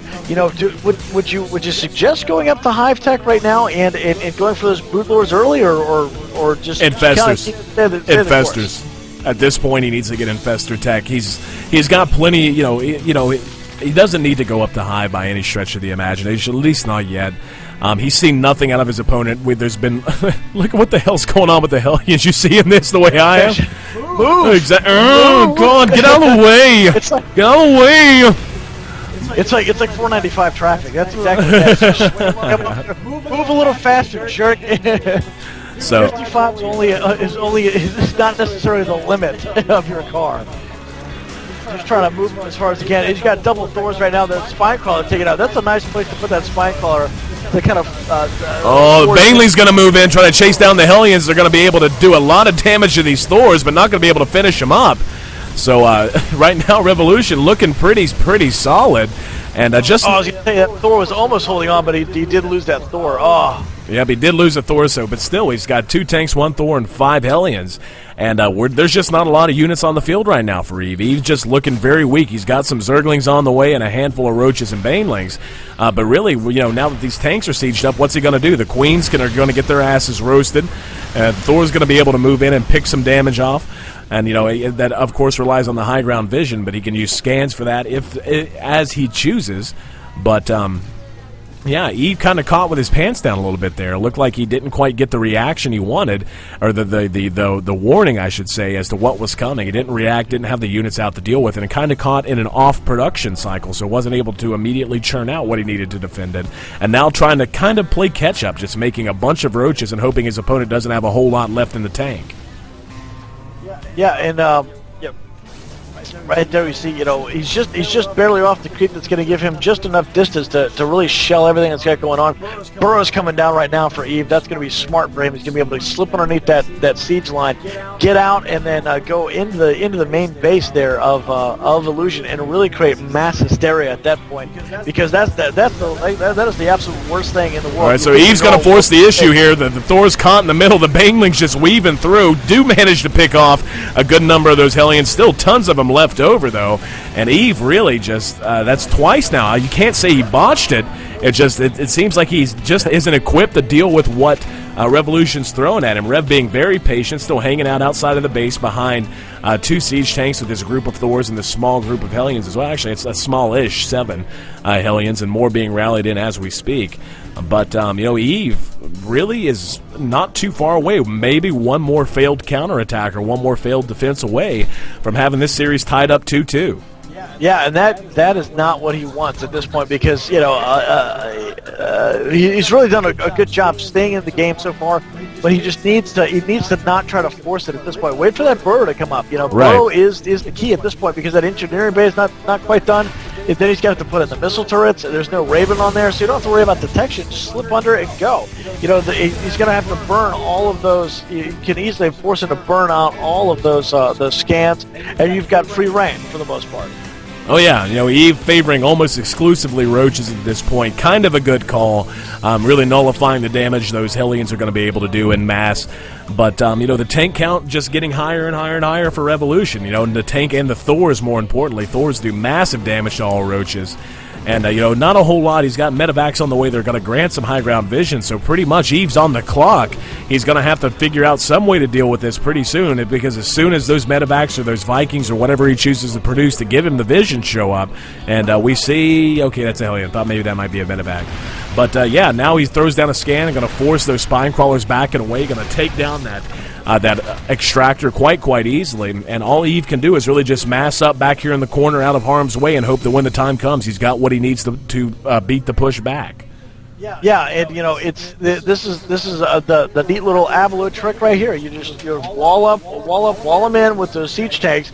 Don't let them get anywhere, and just start putting it. Now you see the barracks are going down. Now you see that the missile turrets are going in. And now the medevacs have showed up. So now he's going to be able to get that high ground vision without having to burn those scans. Sensor towers going in for a nice offensive sensor tower. This is perfect. This is absolutely where he wants them. And, again, the only thing that he's really going to be able to do is to just burrow under. As you see those Zerglings did escape out the side. But that's, they're trying to get out that right side. But now that the sensor tower's up, now they can't get away. Now he's going to have to burrow them, and he's going to have to take them under. Right, well, the Hellions continuing to skirt around, actually going to spot this roach ball that's attempting to flank. And, I don't blame him for trying to flank, but really the flank's not going to matter. He's kind of got all of the attack paths covered. He's got the Thors in the back to watch the back of these siege tanks. Eve's now supply blocked. I mean, really, what's Eve going to do? I mean, he's pretty much at a GG sort of a moment. If, Revolution continues to stay patient, and if he manages to catch this roach ball just skirting around the middle of the map, it's only a matter of time before things go very wrong. Speaking of going very wrong, all these Hellions going to move into this expansion, going to roast every single drone here. The Queen goes down as well. Absolutely nothing that Eve can do there, as his entire army is now going to try and counter push. Money's scan just went down on that scan too, so he knows it's coming. This is absolutely terrible right here for him. He's going to have to move that entire army back. So because of the size of that army, it's going to take him a while to get there, with the exception of those Hellions that are going to try to do what they can. But they are going to be able to sack this expo. They're going to be able to sack a lot of these SCVs if they can concentrate. And you can see just those Hellions just going absolutely just incinerated there. Oh, yeah, these roaches handling this is actually the best thing Eve could have done. Pull back, doesn't need to worry about the extractor. Don't know what the hell he's doing there. Either needs to engage or run away. A little bit of miscontrol here, really, on the sides of both players. Eve really just throwing these roaches away for all intents and purposes. He's going to take down a few of these Thors, but he could have moved into the main and tried to do a bit more damage to the unit-producing structures. But that's a ton of roaches also there trying to shell down on these, and there it is, the GG from Eve. So we are all tied up in this final of our losers bracket, 2-2. NRG Eve and Revolution fighting for the right to take on VT Avalo in the finals here at our IG LAN event #1, the inaugural edition here at Cybergrounds. I'm AC, that's Red Mage JR, and this is all, of course, brought to you by Red Bull, SteelSeries, and it's GoSu.com.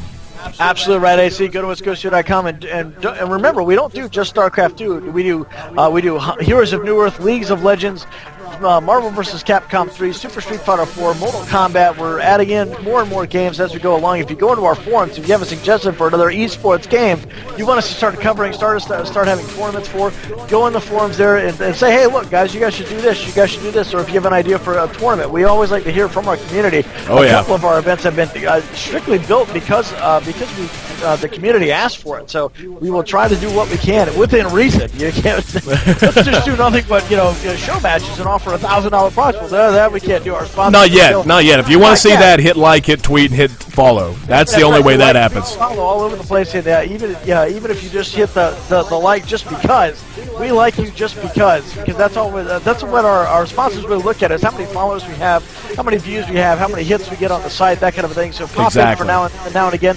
AC's been doing a great job, making sure that all the games have been getting coverage from the Heroes of New Earth, League of Legends. We're going to start to do some Marvel vs. Capcom stuff. Of course, I've been trying to keep up with the documentary blogs there. My life as a Gosu. So just keep on going for what we can. We're right now waiting for Illusion. He actually had to use the restroom real quick. The little boy's room. The little Terrence room. The little Terrence room. The little Terrence That's room. adorable. Oh, he had to go make a drop. Oh yeah. I couldn't help it. I cracked Excellent. myself up with that. So. Oh, could you call that a blue flame drop? Maybe. A blue flame drop. Only if he was eating at Tippy's Tacos. Exactly. With the extra hot enchiladas. Or Thor drop, perhaps. The Thor drop. Yeah, you can tell it's getting late in the day. If you've been around for any of our things, usually about 11, 12 o'clock at night when we've been doing this for 5 or 6 hours, being a little loopy. We've been now doing this for 12. 9, 10. So yeah, almost 12 hours now. Absolutely ridiculous. So yes, we definitely appreciate everybody sticking it with us here, and we especially want to thank Red Bull for coming by and dropping off the great energy drinks. I think we're all from the sugar shock of those being worn out. So we're all trying to refuel again and get revved up there, and we're trying not to get too crazy here. But thanks again to Max Integration, Steel Series, and Hypocrite Games. Bringing us Bob vs. the Rubber Ducky, the real-time bath time battle simulator. Coming out later on this year, look for their major announcement coming in June during the E3 Electronics Expo. During that time, the first weeks of June, they're going to announce 7th through the 9th, if I'm not mistaken. 7th through the 9th, you're absolutely right. They're going to tell us exactly what Bob vs. the Rubber Ducky is. We know it's a real-time bath time battle simulator, but what does that really tell us? Nothing. So hopefully we'll get a little bit of a load. What was your theory that it's actually a code name for Valve's Half-Life 3? It's a code name for something else, or we're not. Yeah, we never know with some of these companies. They try to do such weird things. It could be like an Angry Birds edition. We don't know. We don't know what that is. So. All right, getting the ready check and counting down. Once again, you're listening to the IG LAN event casted by myself, AC, and my best friend, my co-caster in crime, Red Mage JR. This is brought to you by Red Bull, Steel Series, Max Integration, and of course all of our other advertisers. Hypocrite Games, Cyberground.us, that's where we are. If you're in the Fairfax area, come down and say hi. Max Integration and San Yamabushi Jujutsu in combination Goju Ryu of the School of Self-Defense. Find them at sanyamabushi-goju.com. So we're going to be zooming right into the action here. And, I got to admit, it's kind of surprised me. I mean, Rev just seems so far off kilter in those first couple of games. Now he's bounced back, managed to tie this series up. So we're going into the ace game. Winner of this moves on to take on VT Avalo in the finals.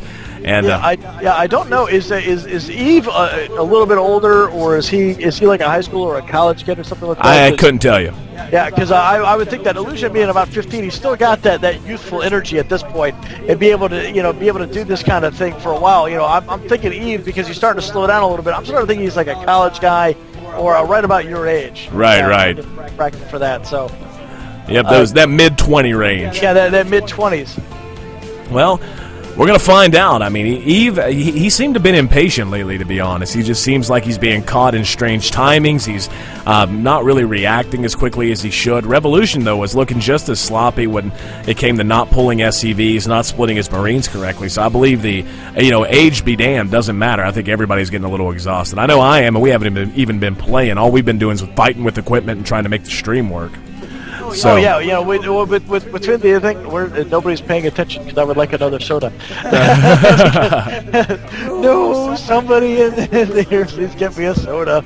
Yeah, I could stand a new one too, actually. Yeah, I know. That was we both kind of need to first because not only that, but we drink them so fast to refresh our palate, but also so they don't get hot because back here it's streaming, and in front of this ultra cool display, it's just not enough. You know. Oh, it is so hot, so hot. So hot. You got a window, open it. All right, so we're seeing a hatch first here out of Eve, and that's a little surprising given the close proximity here with Revolution spawning down at the 6 o'clock position and Eve over at the 9. So close air, and he's going hatch first. The spawning pool not far behind, but still, Rev has shown he's not a bit scared of going with 2 racks pressure, and he certainly postured that way. He's got that kind of funky, nope, actually going to do 1. As soon as I zoomed the camera over there to look, I was going to say he has that funky opening where you have the supply depot back where you can make a wall with 2 barracks and a supply depot dead in the center. Instead, he's going to drop another supply depot. Doesn't rule out entirely 2 racks pressure, but I say maybe wants to try and kill this drone before he commits to anything. Actually, that's why he's got the barracks down in the alleyway, so he's going to be trying to really take advantage and put these Marines to use very early. He's already got 1 Marine and a handful of SCVs moving up, so looking to put on the pressure. Eve looking to get that hatchery done. The drones, the little Maginot line here, trying to keep things safe. Immediately going to throw down spine crawlers. Oh yeah, on either side of the hatch. So that same replay we saw from Game 3, and just as those goes down, in come the SCVs and in come the Marines. They're going to actually target down the spine crawlers. So manages to force the cancel of 1, but immediately rebuilt there. Great control by Eve. Now going to do it again. Now the Zerglings are out. The Zerglings going to chase the Marines on back home. So again, a little bit of failed pressure here out of Revolution. Oh yeah, look at all these, all these drones trying to chase around this small group here, trying to prevent any sort of this bunker rush action that's more likely going to happen. And the Statue of Minx saying, "Go faster, go build the bunkers." But unfortunately, the Zerg are going to be. Oh, look at Mr. Mini-Me being so great. He just knew that we wanted refreshment. He's got the psychic hang on. You ready for this? Ready? Listen, streamers. Oh, yeah. There we go. There they go. Kudos right there. Oh, such good stuff. Oh, it's so cold. So cold. So good in front of this hot display. It tastes so good when it touches your lips. Oh, milk was a bad choice. Milk was a bad choice. We're going streaking.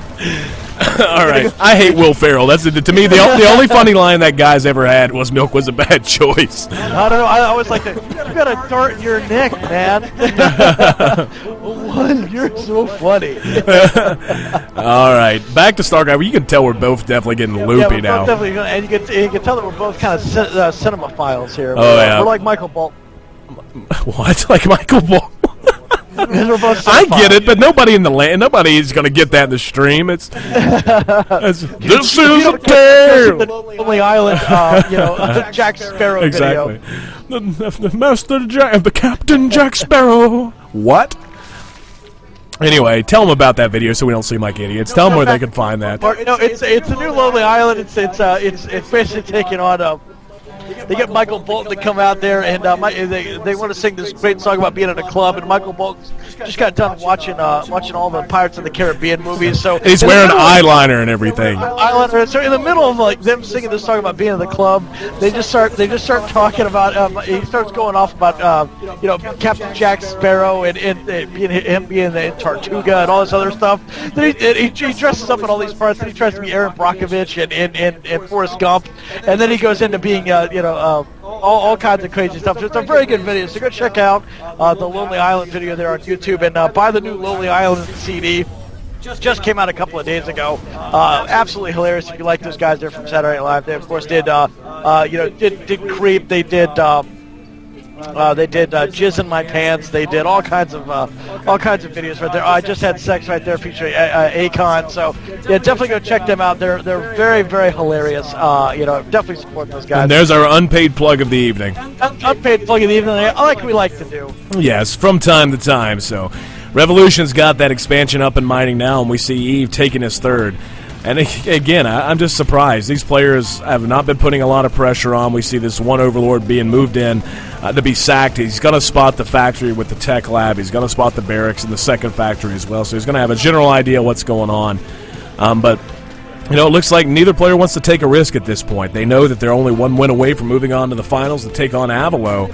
and have a shot at that multi-$100 grand prize. The reason we keep saying that instead of giving you an exact number is we've yet to get the exact count on exactly how many signups we had. A good chunk of the cash that's being charged at the door is going to be used to augment, not to compose, but to augment the already considerable prize pool offered by this event. So, moving. Yeah, honestly, been looking at the game here. This is probably the worst creep spread Eve has done all day. He hasn't even completed in the main base. He doesn't even have it completed from the ramp to the main. So if at any time anything like roaches or queens need to go from one to the next, it's gonna be like watching the people that walk down an airport and the people that ride that little moving floor. I don't know what they call that. It's you see the speed and then the not so speedy Treadmill? Yeah, the treadmill. They call it the walk path. The walk path. Right. It's at the airports? Yeah, I got you. Yeah, the treadmill is at a treadmill and people just walk faster. Right. And so I just love watching. I like how they have it between the bridge between the Luxor and the Mandalay Oh, that is Bay. baller. Oh, that is baller. Because it's funny because it's actually maybe like 40 feet at most. And they have that thing there.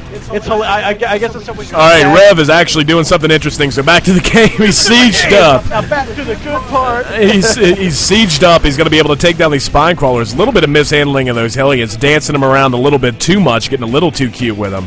But he does manage to take down a couple of those Hellions right at the front, or excuse me, those spine crawlers right at the front. So beginning to chip away at the defenses here of Eve. Rev up about 15 supply on his opponent. Very small army number here, just 2 tanks, a handful of Marines, a couple of Hellions, and some SCVs.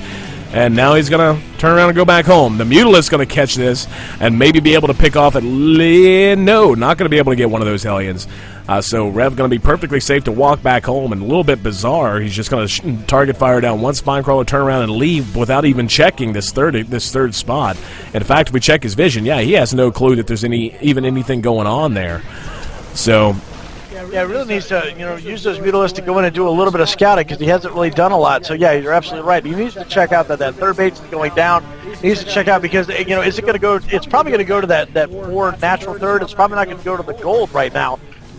Although the gold would give Illusion the best kind of economic advantage, but it's going to be very hard for him to control that particular area and keep it from getting completely sniped down by those Mutalisks. Oh, exactly. So both players pretty even in supply count right now. This third has been up and mining for quite some time out of Eve. Again, hasn't even been spotted. And Eve finally doing something he has almost not done at all since we've been casting. Getting an infestation pit. Don't know why he has shied away from infestors so much.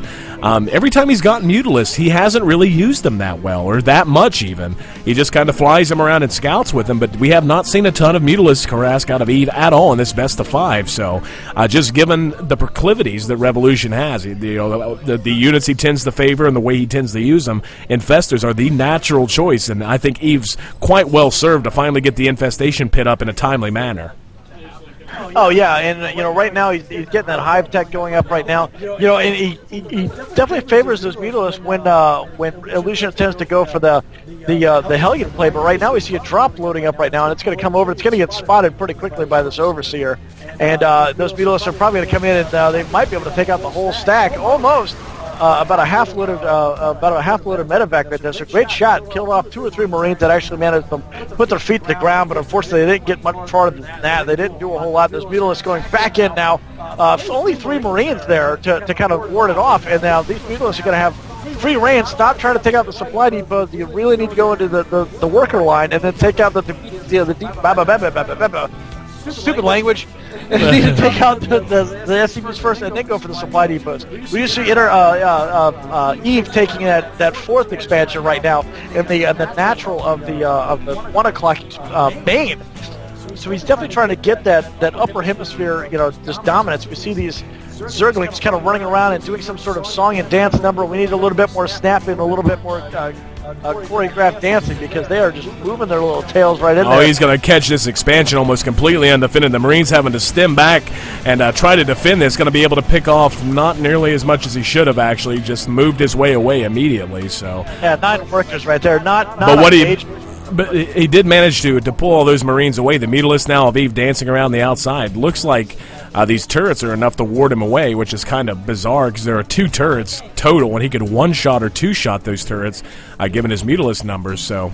Oh, look at this. Eve is going to go ahead and he sees that he's going to have a clear economic advantage. He's taking the gold, and he's taking that 1 o'clock main. He's really just going to go absolutely bonkers here economy-wise as soon as he can. Right now, he just needs to lay down some macro hatches. You know, at this point, if he's going to be that far ahead, lay down a couple more macro hatches there. Just have a ton of stuff going on. We see Ultralistic going in, Greater Spire. He's going to be so set to just start wrecking stuff here in just a few moments. That you know, Illusion really needs to get in the ball game. Well, here comes the death push though, and this is the scariest thing in the world. You know, we talked about it right between that 160, 180 supply just before the cap. It's real easy for a Zerg to be caught a little bit off guard as he's trying to make his way up and take expansions and try to get his upgrades. You see this tank Marine Thor mix, even with a couple of Hellions in there, just for good measure. And Eve's at the supply cap now. He's got 64 Zerglings on the way, 64 of them plus 6 Broodlords. And it's really going to depend on how quickly they hatch and how well rallied they are. If they all get together in one group and are able to move in all at once. He could stand to have some Banelings in. He's got the Baneling nest. He's got the centrifugal hooks upgrade, so that's not going to be an issue. But he's got to deal with this just right. The tanks really make things difficult, and the Thors are tough to kill. So I see 1 Baneling on the way. 1 Baneling is morphing right now. So the Zerglings just going to rush in, think they can catch the Thors out of the way, and then just get the greatest surround in the world on these Thors, cleaning up everything that Illusion had in the center of the map there. Unbelievable. What a great job there. Just swarming over everything, like, you know, just stripping it right from the bone. You know, it's like it's unbelievable right there. We just see going back into the main forces.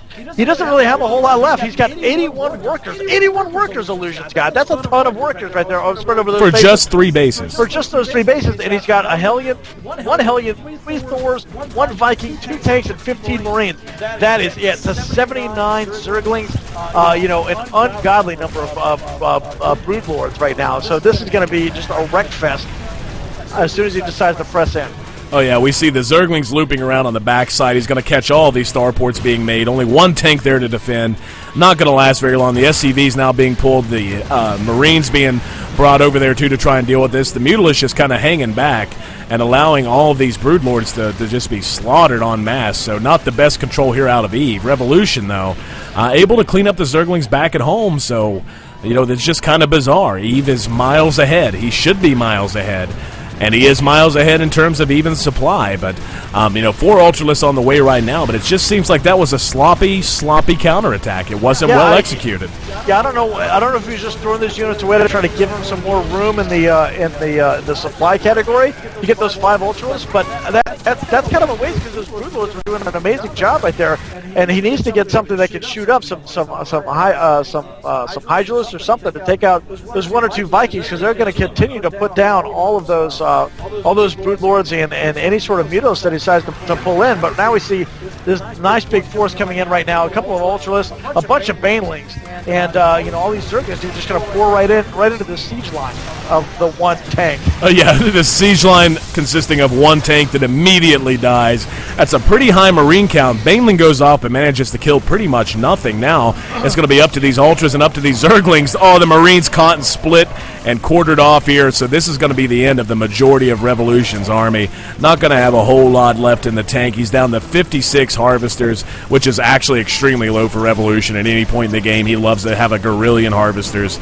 And, you know, more importantly, he's mined out at his natural. He's mined out in his main. He's only mining now from 1 base.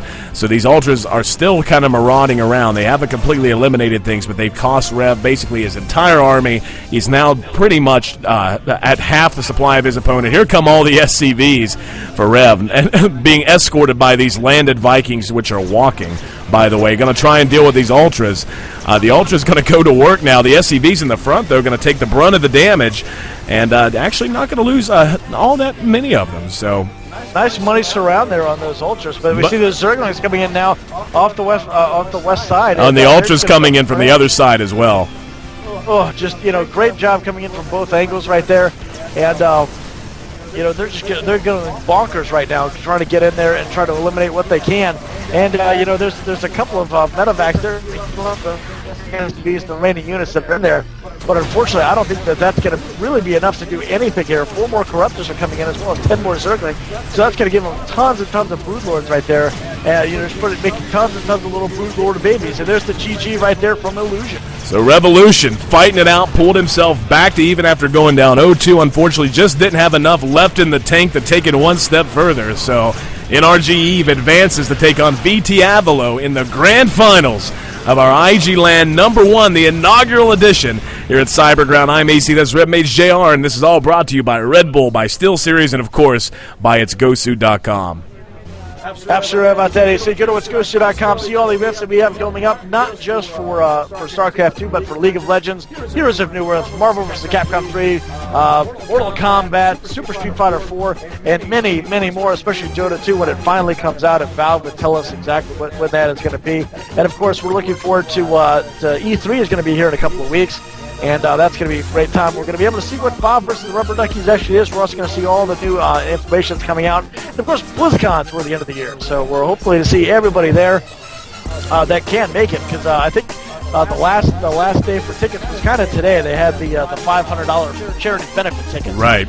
So yeah, if you're there, we'll be the guys that are hanging out at BlizzCon, having a good time. We hope all of you will join us there if you're able to make it.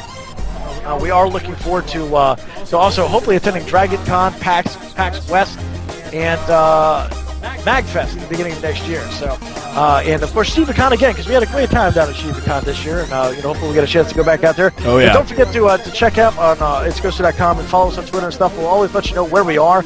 Of course, today we're at Cyberground. We've been here pretty much all day doing this LAN event, and we're here pretty much. I'm here pretty much every couple of days. Either doing some casting or doing some gameplay, trying to get some ladder matches played up, because I'm still stuck in bronze at the rank 29, but kind of moving up a little bit, then I moved down a little bit, but right. All in all, I think it's just the quantity of ladder matches. I play maybe 1 or 2 at a time, so I think I just need to get in there and play some more. Oh yeah, you just got to beast them out all in one go, really. I mean, that's just kind of what it comes down to, for better or for worse. So, are we going to take a break before we move into Avalo, or are we just going to move straight into it? I guess we'll take a 5-minute break there. Give Eve a chance to stretch his legs a little bit, and rest his hands a bit from that play there from Illusion. So, I guess we'll take a quick 5-er, and we'll be back as soon as Eve is ready to go. Absolutely. I'll tell you what, guys, I'm going to go ahead and cue up a little bit of music. We'll be back in just about 5 minutes. Thanks so very much for hanging out with us again. I'm AC, that's RedMage JR, and it's an absolute pleasure to be here with you. And I'm just so happy, and can't wait to get back in and move into our finals.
Call him crapple.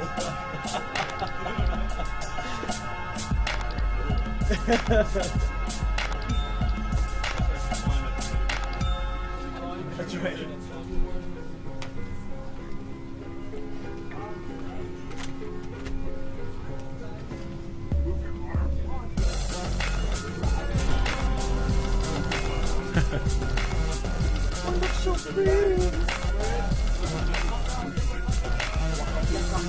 All right, guys, we're back.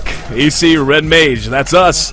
We're here at the IG LAN event. Brought to you by SteelSeries, by Max Integration, by Red Bull, and of course all of these fine folks, Hypocrite Games, Cyberground.us, and Sam Yamabushu, Jujutsu and Combination Goju Ryu School of Self-Defense. We're moving into the grand finals, my friend.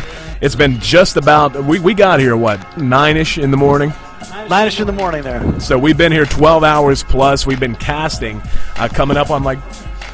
It's a best of 5 series, sorry. Okay, so this is our best of 5 series in between VT Avalo and NRG Eve. These guys have fought through just as hard as we have.